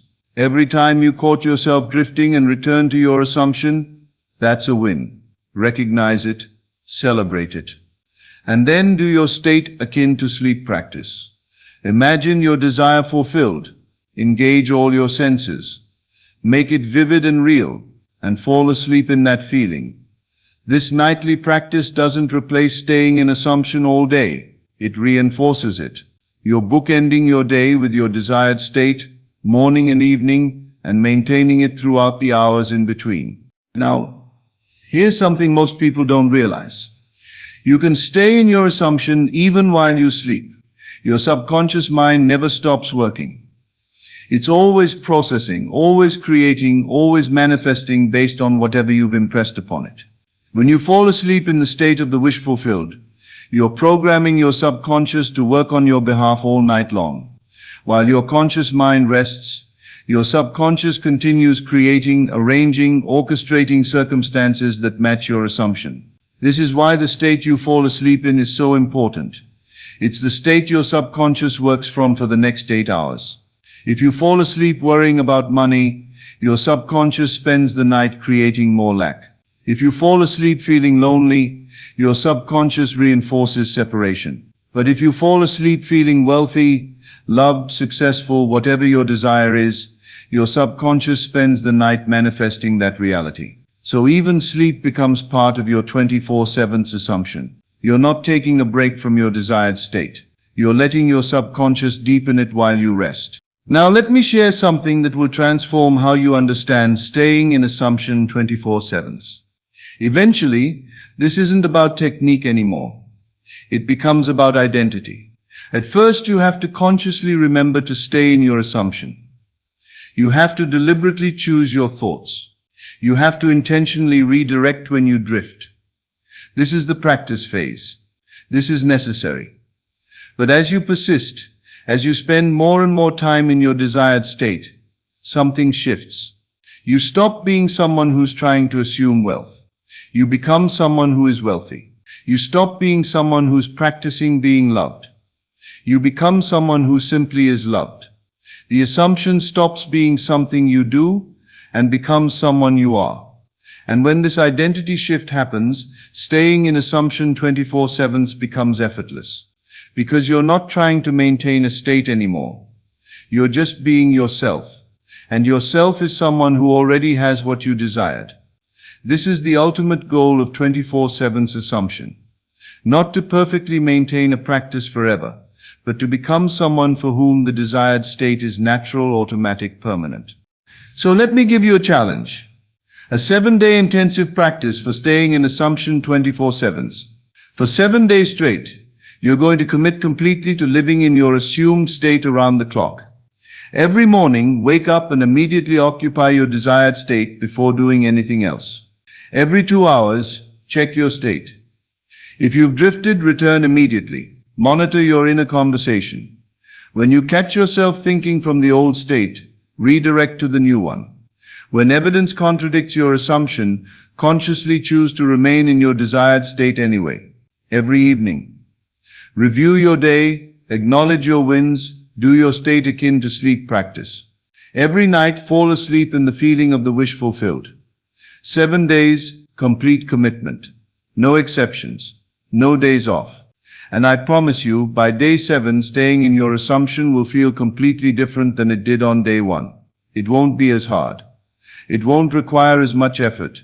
It will start feeling natural. And if you continue for another 7 days and another, it becomes your default state, your permanent identity, your 24/7 reality. Let me close with this truth. Staying in assumption 24/7 is not about perfection. You will drift, everyone drifts. But staying in assumption 24/7 is about persistence. It's about returning to your desired state every single time you drift, as many times as necessary, without judgment, without giving up, continuously, faithfully, until the new state becomes permanent. Most people try to stay in their assumption for a few days, drift a few times, get discouraged, and quit. But true mastery comes from persisting even when you drift, especially when you drift. Because every time you catch yourself in the old state and consciously return to the new one, you're reprogramming your consciousness. You're weakening the old pattern and strengthening the new one. And eventually, inevitably, the new pattern becomes stronger than the old one. The new state becomes more familiar than the old one. The new identity becomes more real than the old one. And at that point, you're no longer trying to stay in assumption 24/7. You're just living in it, naturally, automatically, permanently. Tonight, make the decision not to try staying in assumption 24/7, not to hope you can do it, but to commit to doing it. Starting tomorrow morning, you're going to occupy your desired state the moment you wake up and maintain it throughout every waking hour. You're going to monitor your inner conversation and redirect every thought that comes from the old state. You're going to remain in your assumption even when evidence contradicts it. You're going to fall asleep in the wish fulfilled every single night. And you're going to do this consistently, persistently, faithfully, until it becomes your natural way of being. This is how you manifest your desires. Not by doing a technique for a few minutes a day, but by living in the state of your wish fulfilled 24/7 until that state becomes who you are. Thank you and good evening. This is Best of Lectures. I will see you in the next video. Right now, as you're watching this video, there exists a version of you that is abundantly wealthy. This isn't a metaphor or a motivational concept. This is a fundamental truth about the nature of reality itself. Your wealth exists right now, in this moment, in what we call the quantum field of infinite abundance. Understanding this isn't just philosophically interesting. It's practically essential. Because once you truly grasp where your wealth actually exists, you'll stop trying to create it and start simply accessing it. So what exactly is this quantum field of infinite abundance? Modern quantum physics has revealed something that ancient wisdom traditions have always known. Reality is far more fluid and consciousness dependent than our senses suggest. At the quantum level, all possibilities exist simultaneously in what physicists call the quantum field, a realm of pure potential where every possible version of your life exists right now. In this field, there's a version of you with the exact amount of wealth you desire. There's a version of you living in your dream home, driving your ideal car, enjoying complete financial freedom. There's a version of you who never worries about money because abundance is simply your natural state. These aren't future possibilities. They exist right now in the quantum field. Your role isn't to create wealth. It's to select which version of yourself you're going to experience. But how does this actually work in practice? Everything in existence operates on frequency. Your thoughts have a frequency. Your emotions have a frequency. And yes, wealth has a frequency. When you're tuned to the wealth frequency, you naturally attract and experience abundance. When you're tuned to the scarcity frequency, you experience lack and limitation. Think of it like a radio.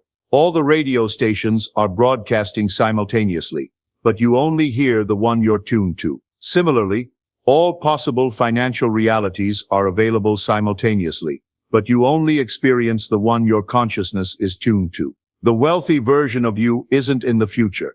It's broadcasting right now on the wealth frequency. Your job is to tune in. Now, one of the biggest obstacles to accessing your wealth is what I call linear time thinking. What do I mean by this? Linear time thinking is the belief that wealth must be built step by step over time through gradual accumulation. This thinking keeps you trapped in the slow, difficult path of trying to create wealth from scratch. But consciousness operates outside of linear time. In consciousness, you can step directly into the wealthy version of yourself right now.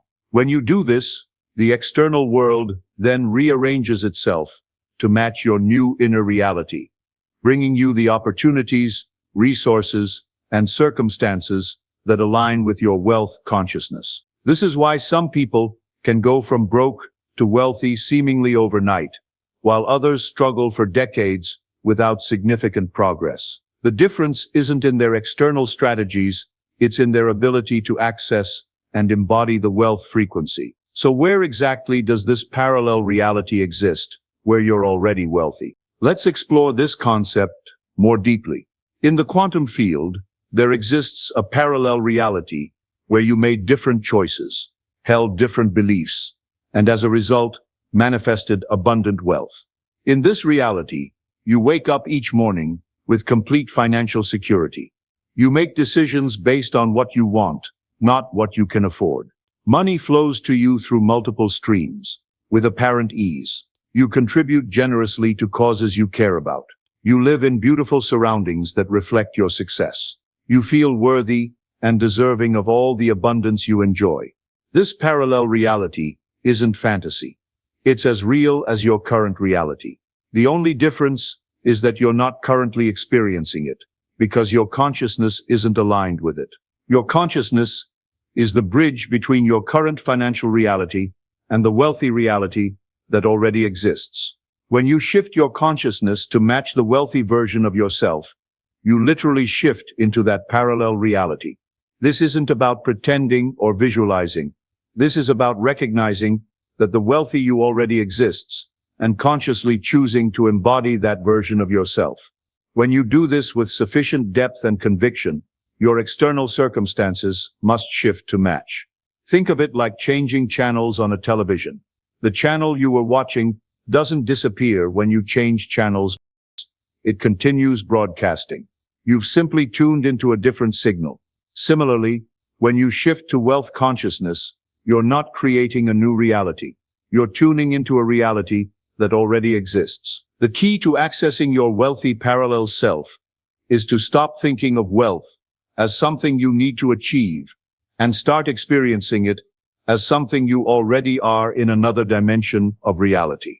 Here's a powerful exercise to begin this process.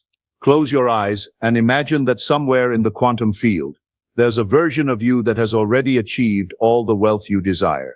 This version of you has the same personality, the same core essence, but they made different assumptions about money and therefore manifested different results. Now, instead of trying to become this wealthy version of yourself, simply recognize that you are this version of yourself, just experiencing a different frequency of reality. Feel into what it would be like to be that version of you right now. How would you feel? How would you move through the world? What would your inner dialogue sound like? How would you make decisions? Don't try to imagine the external details. Focus on the inner experience of being the wealthy version of yourself. This isn't visualization. This is recognition. You're recognizing and connecting with a version of yourself that already exists. Now, here's something that might seem revolutionary. Your wealth consciousness is completely independent of your current bank balance. Most people make the mistake of trying to feel wealthy after they have money. But this approach has it backwards. Wealth consciousness comes first, then the money follows. Your bank balance is simply a historical record of your past consciousness. It has no power to determine your future wealth unless you give it that power. There's always a time lag between a shift in consciousness and its manifestation in physical reality. This time lag serves an important purpose. It prevents reality from changing so rapidly that it becomes chaotic and unpredictable. However, this time lag often confuses people who are new to consciousness-based wealth creation. They assume wealth consciousness and then look immediately at their bank account for confirmation. When they don't see instant results, they conclude that the approach doesn't work and return to scarcity consciousness. But here's what's actually happening. When you assume wealth consciousness, you set in motion a reorganization of circumstances that will lead to the manifestation of wealth. This reorganization might involve new opportunities appearing in your life, meeting people who can help you, getting ideas for income generation, developing new skills or insights, changes in your decision-making patterns, and shifts in how others perceive and respond to you. All of these changes begin immediately when you assume wealth consciousness, but they take time to culminate in visible financial results.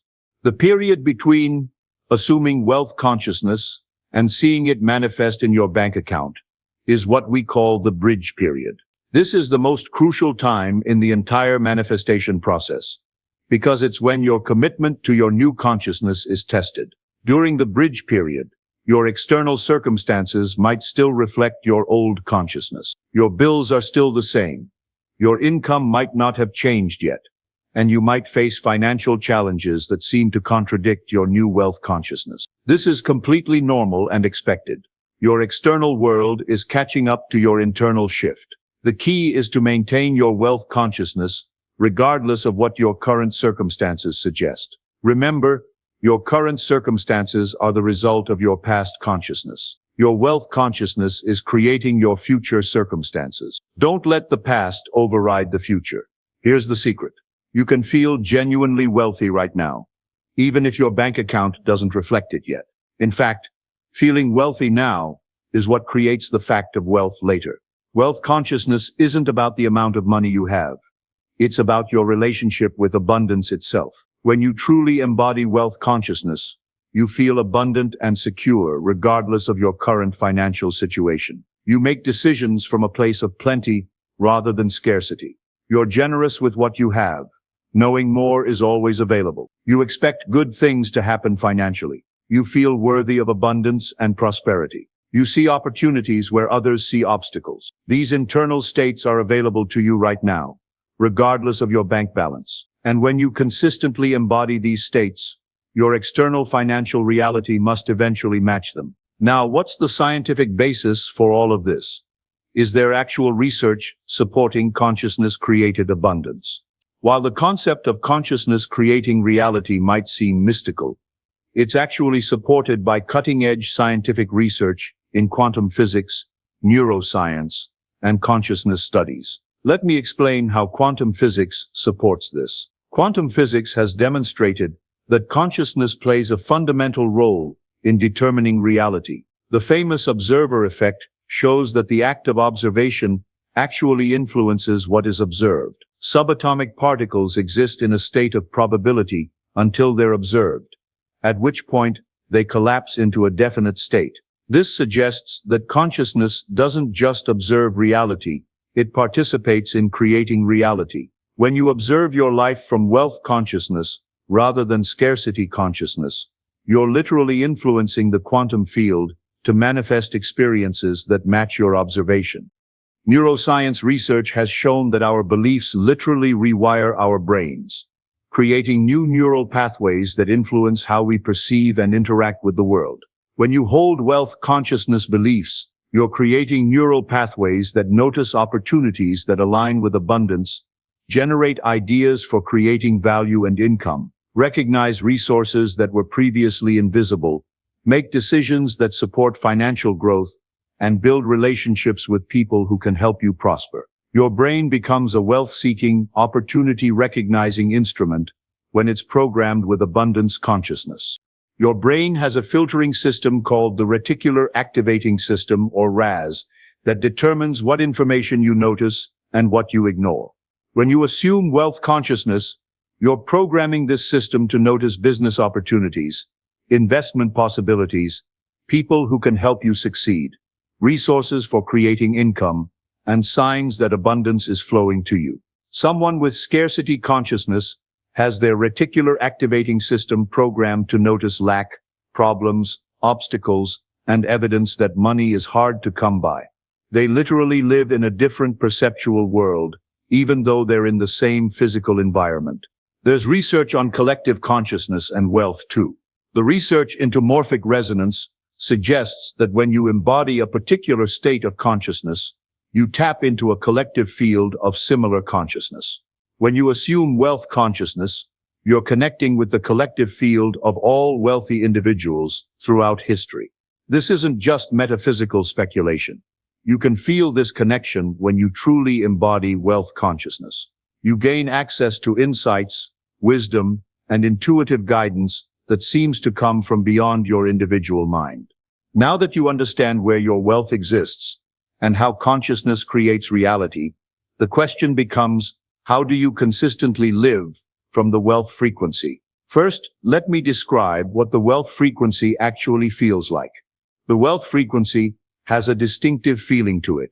It's characterized by ease and flow. Things feel effortless rather than forced. There's expectancy. You expect good things to happen financially. You feel security, fundamentally safe, and provided for. There's generosity. You want to give and share with others. You experience gratitude, appreciating the abundance that already exists in your life. There's playfulness. Money feels fun, rather than serious and stressful. And worthiness. You feel deserving of abundance and prosperity. When you're consistently operating from these feelings, you're tuned to the wealth frequency. Money, opportunities, and resources naturally flow toward this frequency. Now, what does the scarcity frequency feel like in comparison? By contrast, the scarcity frequency feels like struggle and force. Everything feels difficult and requires excessive effort. There's worry. You're constantly concerned about not having enough. You feel insecurity, vulnerable, and at risk financially. There's hoarding. You want to hold on to what you have out of fear. You experience resentment, feeling bitter about others' success or your lack thereof. Everything feels serious. Money feels heavy and stressful. And there's the feeling of unworthiness.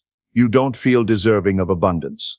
When you're operating from these feelings, you're tuned to the scarcity frequency, which can only attract more experiences of lack and limitation.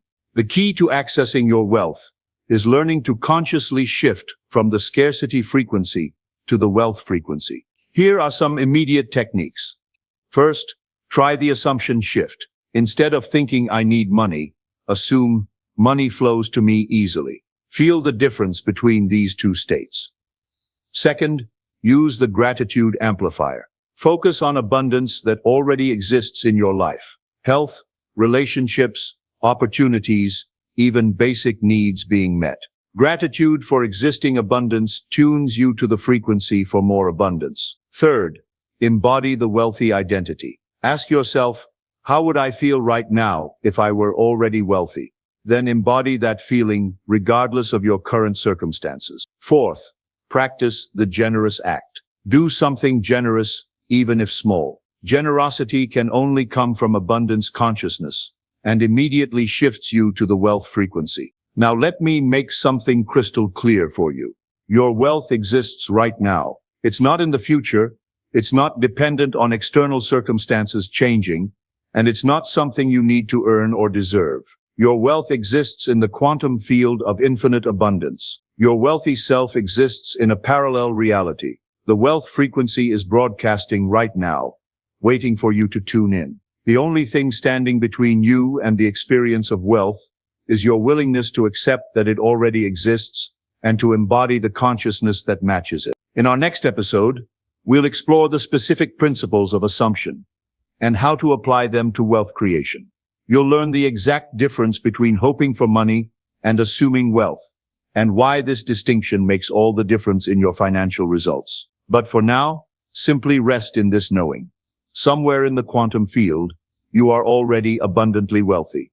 Your job isn't to create this wealth. It's to accept it, embody it, and allow it to manifest in your experience. The wealth frequency is calling. In the comments below, declare I'm ready to tune into my money frequency. Remember, your wealth exists now. Your wealthy self is real, and the frequency is available to you right now. Your world is but a mirror reflecting back to you the state of your consciousness. If you wish to experience the life of the wealthy, you must first assume the consciousness of wealth not as a dream, not as something distant, but as your present reality. To act rich is not to mimic the habits of the wealthy. It is to dwell in the feeling of abundance so completely that your outer world has no choice but to conform. The mind conditioned by lack will always seek evidence of limitation, counting what is missing, fearing what is uncertain. But one who knows the truth walks in a different way. Wealthy people are not burdened by thoughts of scarcity. They move with certainty not because they wait for proof, but because they carry within them an unshakable knowing. They do not chase money. They believe it flows to them effortlessly. It is this inner conviction that bends reality in their favor. Look at your daily actions, your thoughts, your words. Are they aligned with the wealth you claim to desire? One who knows their fortune does not speak of how hard life is, how expensive things are, how impossible it seems. They speak from abundance, not towards it. They expect the finest not because they demand it, but because it is natural for them to receive. There is no effort in this, no need to force, no need to struggle. The way you see yourself determines the way the world sees you. If you carry yourself as one who lacks, your reality will reflect lack. If you carry yourself as one who already possesses, all things will rearrange themselves to match that assumption. Change does not come from working harder, from grasping at more, from waiting for something external to shift. It comes from dwelling persistently in the feeling of already having. Spend time in the silence of your mind, constructing the life you desire in vivid detail, not as a wish, but as a certainty. Feel the weight of luxury in your hands. Hear the sounds of wealth around you. Move through the world as one who has arrived. The moment you accept this as your truth, your world must bend to it. Wealth is not something outside of you, waiting to be attained. It is a state of mind, a feeling, a knowing that exists within you right now. To assume the consciousness of wealth means to think, feel, and move through the world as if you are already rich, as if abundance is your natural state. This is not about pretending or playing a role. It is about a deep inner shift, a transformation of your awareness that alters the reality you experience. Most people believe that wealth is something to be earned, struggled for, or obtained through external means. They place it outside of themselves, thinking that if only they worked harder, found the right opportunity, or met the right people, then they would become wealthy. But this is an illusion. The truth is that the world you experience is nothing more than a reflection of your inner state. What you hold as true within yourself is what materializes in your life. If you see yourself as someone who lacks, if you feel the weight of limitation, then your world will mirror that back to you. If, however, you shift your awareness to one of wealth, if you truly believe and feel that you are already abundant, then reality has no choice but to conform. This is not about wishful thinking. It is not about looking at your bank account, seeing emptiness, and saying, "I am rich," while feeling nothing but doubt.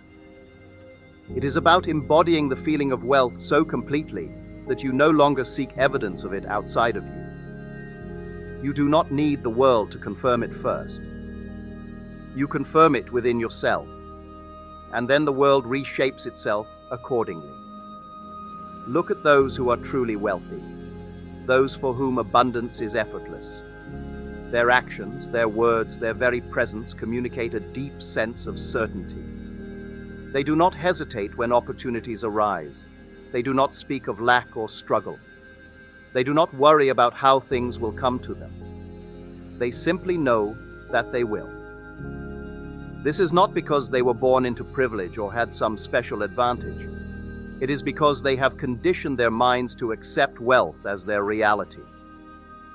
To assume the consciousness of wealth, you must train yourself to think as the wealthy think, to feel as they feel. This begins with awareness. Notice your habitual thoughts about money, abundance, and success. Do you see money as something hard to earn? Do you believe that wealth is reserved for others but not for you? Do you feel tension or fear when you think about financial matters? These beliefs are shaping your reality. If you wish to change your experience, you must change the way you think and feel. Start by immersing yourself in the feeling of already having what you desire. Close your eyes and imagine a life of unlimited abundance. See yourself moving through the world with ease, never questioning whether you can afford something, never feeling restricted. How does it feel to know that money flows to you effortlessly? How does it feel to be completely free from financial worry? Dwell in this state as often as you can until it becomes second nature. This is not about living in denial of your current circumstances. It is about shifting your inner reality so that your outer world must follow. The mistake most people make is waiting for proof before they believe. They say, "I will feel wealthy once I have money," but it does not work this way. The feeling must come first. You must act, think, and feel like a rich person before the evidence appears. It is not the money that makes one wealthy. It is the consciousness of wealth that attracts the money. Observe the way the wealthy carry themselves. They walk with confidence, not because they have money, but because they know they belong in the world of abundance. They do not hesitate when making financial decisions, not because they never experience loss, but because they trust in their ability to create more. They do not live in fear of running out, because their internal state tells them that there is always more. This is the essence of the consciousness of wealth. To cultivate this mindset, begin by shifting your language. Eliminate words of lack from your vocabulary. Do not speak of things being too expensive. Do not say, "I cannot afford that," or "money is hard to come by." These words reinforce a consciousness of lack. Instead, speak as one who always has enough. Even if your external reality has not yet shifted, discipline yourself to speak from abundance. When faced with a financial decision, instead of saying, "I don't have enough," say, "I choose to spend my money differently right now." This small shift keeps you in a state of power rather than one of limitation. Beyond words, practice the physicality of wealth. Move through the world as if you already have all that you need. If you were truly rich, how would you carry yourself? Would you walk with hesitation or with certainty? Would you shrink in discomfort or expand with confidence? Embody the posture, the breath, the ease of a person who knows they are abundant. This does not mean reckless spending or pretending to be someone you are not. It means aligning your inner world with the truth you wish to manifest. A wealthy person does not worry over every purchase, does not stress over bills, does not feel unworthy of luxury. Begin living in this state now and watch as reality molds itself around your new consciousness. Gratitude is another key to shifting into the consciousness of wealth. The mind that focuses on what is missing will always experience lack, no matter how much it accumulates. But the mind that focuses on abundance, on the riches already present, will attract more of the same. Every day, find evidence of wealth in your life. Perhaps it is the roof over your head, the food on your table, the opportunities that come your way.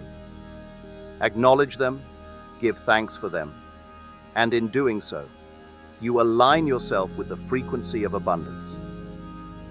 Wealth is not a number in a bank account. It is a state of mind.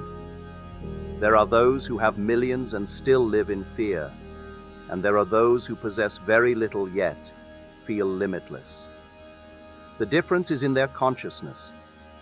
True wealth is the deep knowing that you are always provided for, that there is always enough, that abundance is your birthright. When you assume this consciousness, money ceases to be something you chase. It becomes something that flows to you effortlessly as a reflection of your inner state. To assume the consciousness of wealth is to no longer see yourself as someone who lacks. It is to walk in the world with a quiet confidence of one who knows their fortune is inevitable. It is to expect abundance, not as a possibility, but as an unshakable truth. It is to live now as the person you wish to become, knowing that in doing so you are not pretending, you are creating. The moment you fully accept this state, the world has no choice but to respond in kind. Many people believe that they must first acquire money before they can feel wealthy. But this is a misunderstanding. It is not the money that creates the feeling. It is the feeling that creates the money.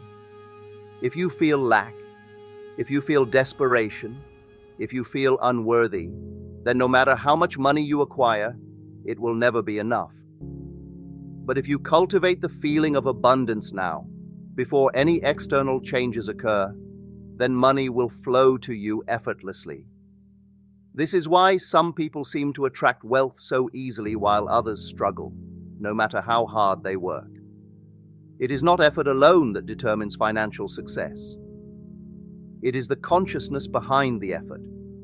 When you move from a place of abundance, opportunities seem to come out of nowhere. Doors open where before there were only walls. People are drawn to you, eager to help, eager to collaborate, eager to bring you into new circles of influence. But when you operate from a place of lack, everything feels like a struggle. You feel as though you are constantly pushing, constantly chasing, constantly trying to catch up. This is because your inner state is one of insufficiency, and the world is merely reflecting that back to you. The shift must happen first, within. You must stop seeing wealth as something outside of you and begin to embody it now. Imagine for a moment that you already have everything you desire, not just the physical manifestations, but the feelings that come with them. Feel the confidence, the security, the freedom. Let it sink into your bones. Let it become part of you. Walk through the world as if this is already your reality. Speak as if you are already successful. Make choices as if you are already abundant. When you do this consistently, the world will bend to match your inner state. The difference between those who struggle and those who thrive is not external circumstances. It is perception. It is belief. It is the energy they carry. The truly wealthy do not stress over money because they know it is always flowing. They do not cling to every dollar in fear of losing it. They trust in the circulation of wealth, knowing that whatever they give will return to them multiplied. This trust is what allows them to take bold actions, to invest in themselves, to say yes to opportunities without hesitation. If you find yourself hesitating, questioning whether you deserve abundance, worrying about whether money will come, then you are reinforcing a state of lack. You must shift your inner dialogue. You must begin to affirm your wealth, not just in words, but in the way you move through life. When you sit down at a restaurant, do not look at the prices first. Look at what you truly desire. When you make a purchase, do not do so with fear. Do so with the assurance that money is always flowing to you. When you see others succeed, do not feel envy. Feel excitement, knowing that their success is proof of what is possible for you. Your mind is the foundation of your wealth. If you train it to expect abundance, abundance will come. If you train it to see opportunities, opportunities will appear. If you train it to embody success, success will manifest. But if you allow fear, doubt, and scarcity to take hold, then that is what you will experience. The choice is always yours. This shift is not about external displays of wealth. It is not about buying things to prove your status. True wealth is quiet, assured, and unshaken by appearances. It is an inner state of complete security, knowing that you are always provided for, that you are always supported. that the universe is always conspiring in your favor. This is the energy that attracts money, success, and opportunities effortlessly. You do not need to wait for circumstances to change before you adopt this mindset. You can begin now. The moment you start embodying the energy of abundance, the world will start to reflect it back to you. You do not need to force anything. You only need to align with the frequency of wealth, and it will come to you naturally. This is the secret that those who truly understand abundance have mastered. They do not chase, they attract. They do not hope, they know. They do not wait, they claim. The moment you decide that you are already wealthy, the world has no choice but to mirror that back to you. Your only job is to align your inner world with the abundance you seek, to protect your energy, to focus only on what elevates you, to refuse to engage in anything that does not serve your highest vision. The moment you commit to this way of being, you will begin to see the world shift in your favor. Opportunities will arise, money will flow, success will feel effortless, not because you are chasing it, but because you have finally become it.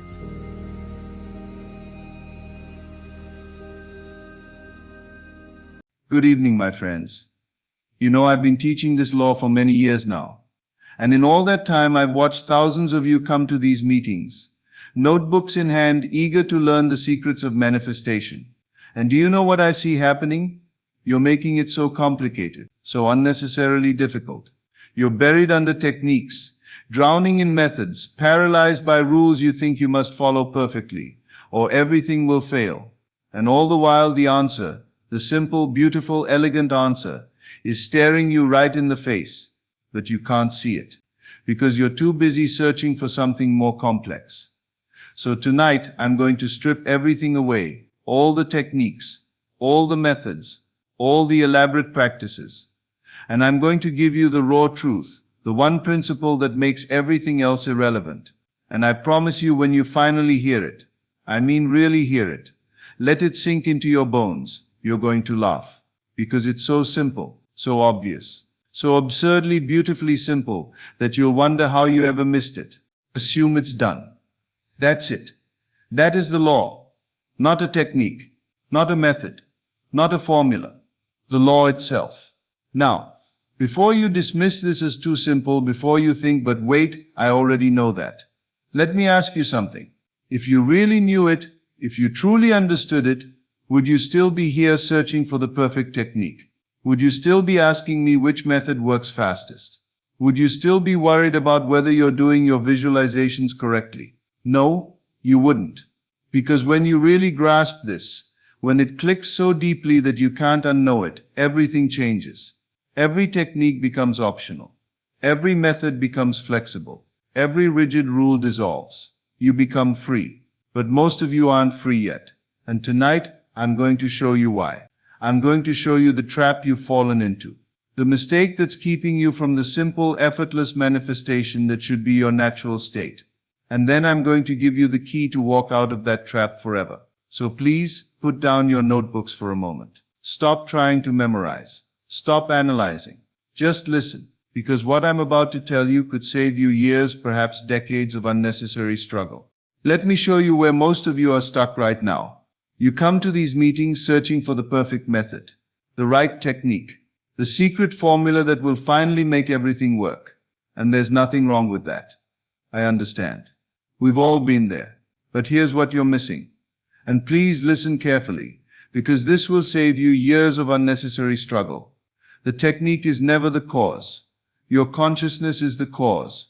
Your consciousness, your assumption is the only cause. Always. Now, over the years, I've taught you many techniques. The state akin to sleep, revision, the thankful heart, living in the end, mental diets. And some of you have taken these techniques and made them into rigid rules. You've turned them into superstitions. I have to loop exactly 3 times, Neville. It only works if I do it at bedtime, right? What if I use the wrong words? Will it still work? No, no, no. You've missed the point entirely. These techniques, SATs, revision, scripting, affirmations, all of them, they're just different doors into the same room. Think of it this way. Imagine a beautiful room. Inside that room is the state of your wish fulfilled. That's where your desire already exists, perfectly formed, waiting for you. Now there are many doors into this room. The SATs door, the revision door, the affirmation door, the scripting door, different doors. But they all lead to the exact same room. And they work when they work, because they successfully accomplish one thing and one thing only. They shift your assumption. That's it. That's the whole mechanism. SATs works not because there's magic in visualizing before sleep. It works because when done correctly, it shifts you into the state of the wish fulfilled. It gets you into that room. Revision works not because you're changing the past. You're not. The past is gone.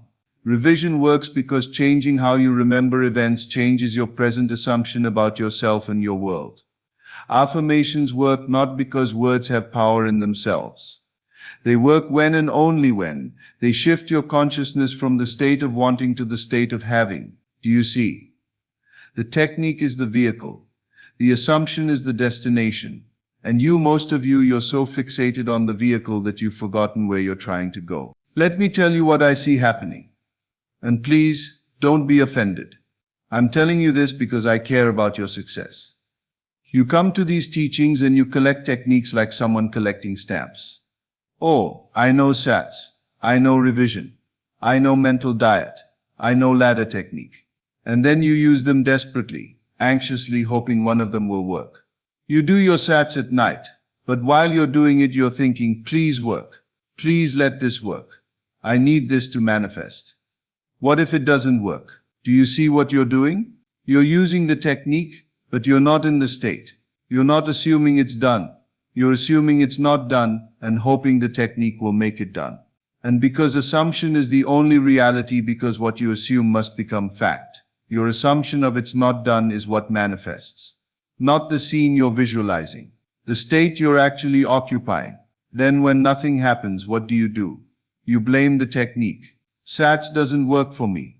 Maybe I need something stronger. Maybe I need a different method. No, the technique didn't fail you. You failed to understand what the technique is for. The technique is not the power. You are the power. Your consciousness is the power. Your assumption is the creative force. The technique is just a tool to help you shift your assumption. But if you're using the tool while maintaining the old assumption, the tool can't do anything for you. And then, oh, this breaks my heart when I see it. Then you become rigid, superstitious. You turn these simple practices into elaborate rituals. I must loop exactly 3 times. It only works at bedtime. I have to use these exact words. I have to be lying down. I can't move once I start. And on and on and on with the rules. You've taken a simple principle, assume it's done, and you've buried it under a mountain of superstition. Let me tell you something. I've manifested things while walking down the street, while sitting in a chair, while standing in line at the grocery store. Why? Because I understood that the technique doesn't matter. The state matters. If I can assume it's done, if I can feel it real, if I can occupy that state completely, it will manifest. Period. I don't need perfect conditions. I don't need the right time of day. I don't need to follow a rigid formula. I just need to assume it's done and mean it. And then there are those of you who technique hop. You try SATs for a week. Nothing happens. So you move to revision. You try revision for a few days. Nothing. So you switch to scripting. Scripting doesn't work fast enough. So you try affirmations. Affirmations feel ineffective. So you go back to SATs. But this time you add a new element you read about. Always searching. Always looking for something more powerful. Something that works faster. Something easier. And you know what the tragedy is? You already have everything you need. You don't need a more advanced technique. You don't need a secret method I haven't told you about yet. You need to stop searching for new doors and walk through the one in front of you. Because they all, every single one of them, lead to the same place. A shifted assumption. Pick one. Any one. Master it by understanding what it's actually doing. Shifting your assumption, and you'll never need another. Now here's what saddens me most. In all your searching, in all your technique collecting, in all your rigid rule following and desperate trying, you miss the beautiful simplicity I've been pointing to all along. Assume it's done. That is the law, not a technique, not a method. The law itself. Consciousness is the only reality. What you are conscious of being, you are. What you assume to be true becomes true. That's it. That's the entire teaching. Everything else, every technique, every method, every practice I've ever shared is just a different way of helping you do one thing. Shift your assumption from I want it to I have it. From hoping to knowing. From desiring to possessing. From wanting to being. When you truly understand this, when it clicks so deeply that you can't unknow it, everything changes. You stop being enslaved by techniques. You stop worrying about doing them perfectly. You stop searching for the right one, because you finally understand the technique doesn't create. Consciousness creates, and you are consciousness. Let me tell you what happens when this understanding really takes hold. You become free, completely free, free from rigidity. You are no longer bound by rules about exactly how the technique must be performed. You understand that the form doesn't matter, the assumption matters. So you can do your imaginal act sitting in a chair if you want. You can visualize while walking. You can impress your subconscious at noon instead of bedtime. You can loop once or 10 times or not loop at all. Why? Because you know it's not the technique that's creating. It's your assumption. And you can shift your assumption anywhere, anytime, however works best for you in that moment. Free from superstition. You're no longer afraid that missing a night of practice will ruin everything. You're no longer worried that you didn't use the exact right words. You know that consciousness is the only reality. And as long as you're maintaining the assumption of the wish fulfilled, as long as you're in that state, manifestation is inevitable. The particular vehicle you use to get into that state doesn't matter. Free from dependency on methods. This is the big one. When you truly understand that assumption is the law, you realize you don't actually need techniques at all. Oh, they're helpful. They're useful. They make the process easier, especially when you're learning. But you're not dependent on them. You're not helpless without them, because you can shift your assumption right now. This instant. Without closing your eyes. Without lying down. Without any formal practice at all. How? By simply deciding it's done. I accept it as done in consciousness right now. And if you can truly make that assumption, if you can embody that state fully, it will manifest. Guaranteed.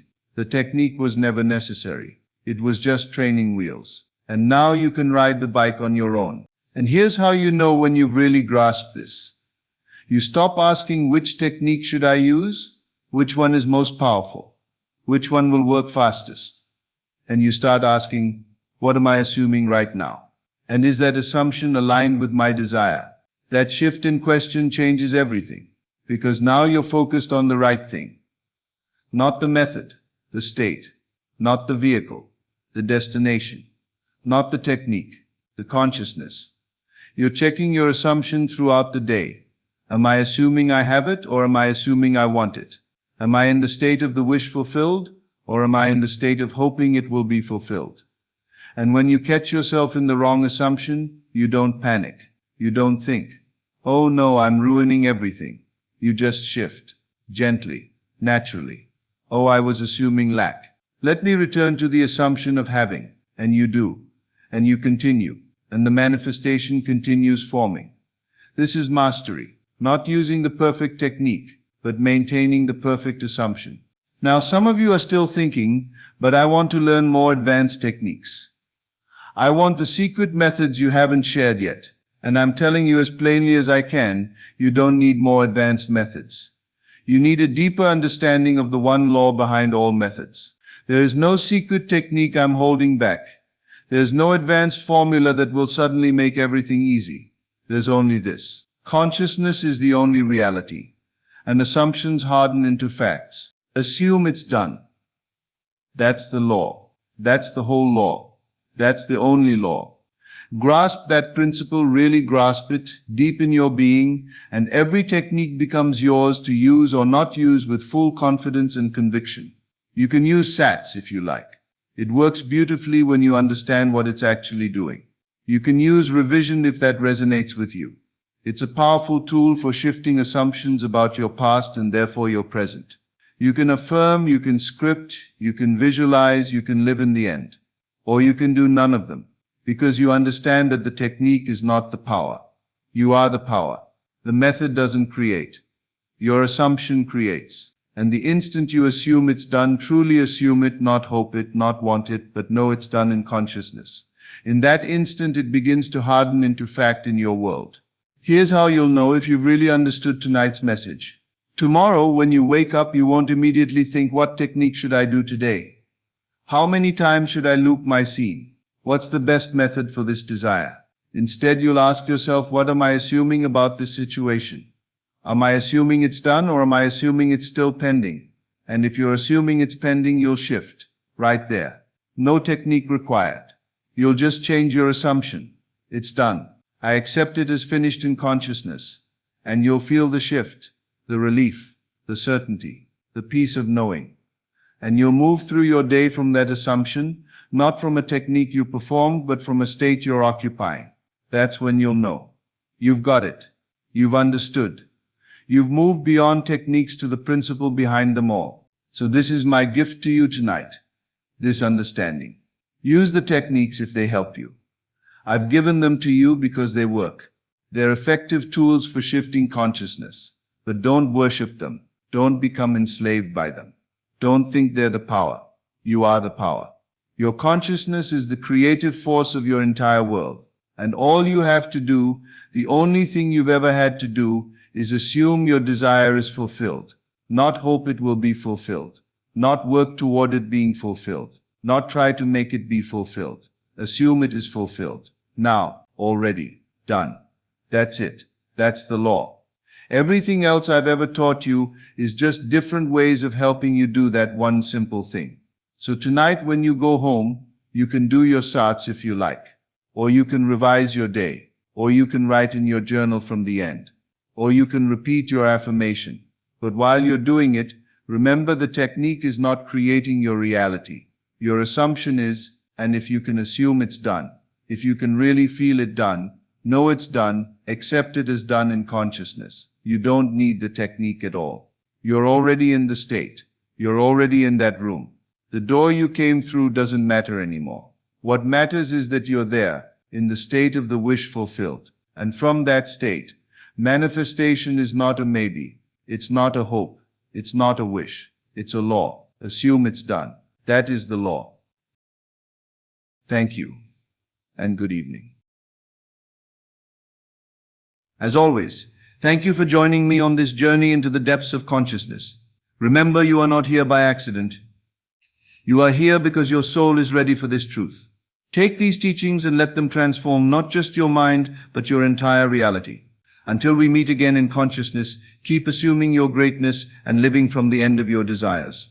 This is Best of Lectures, and I'll see you in the next video.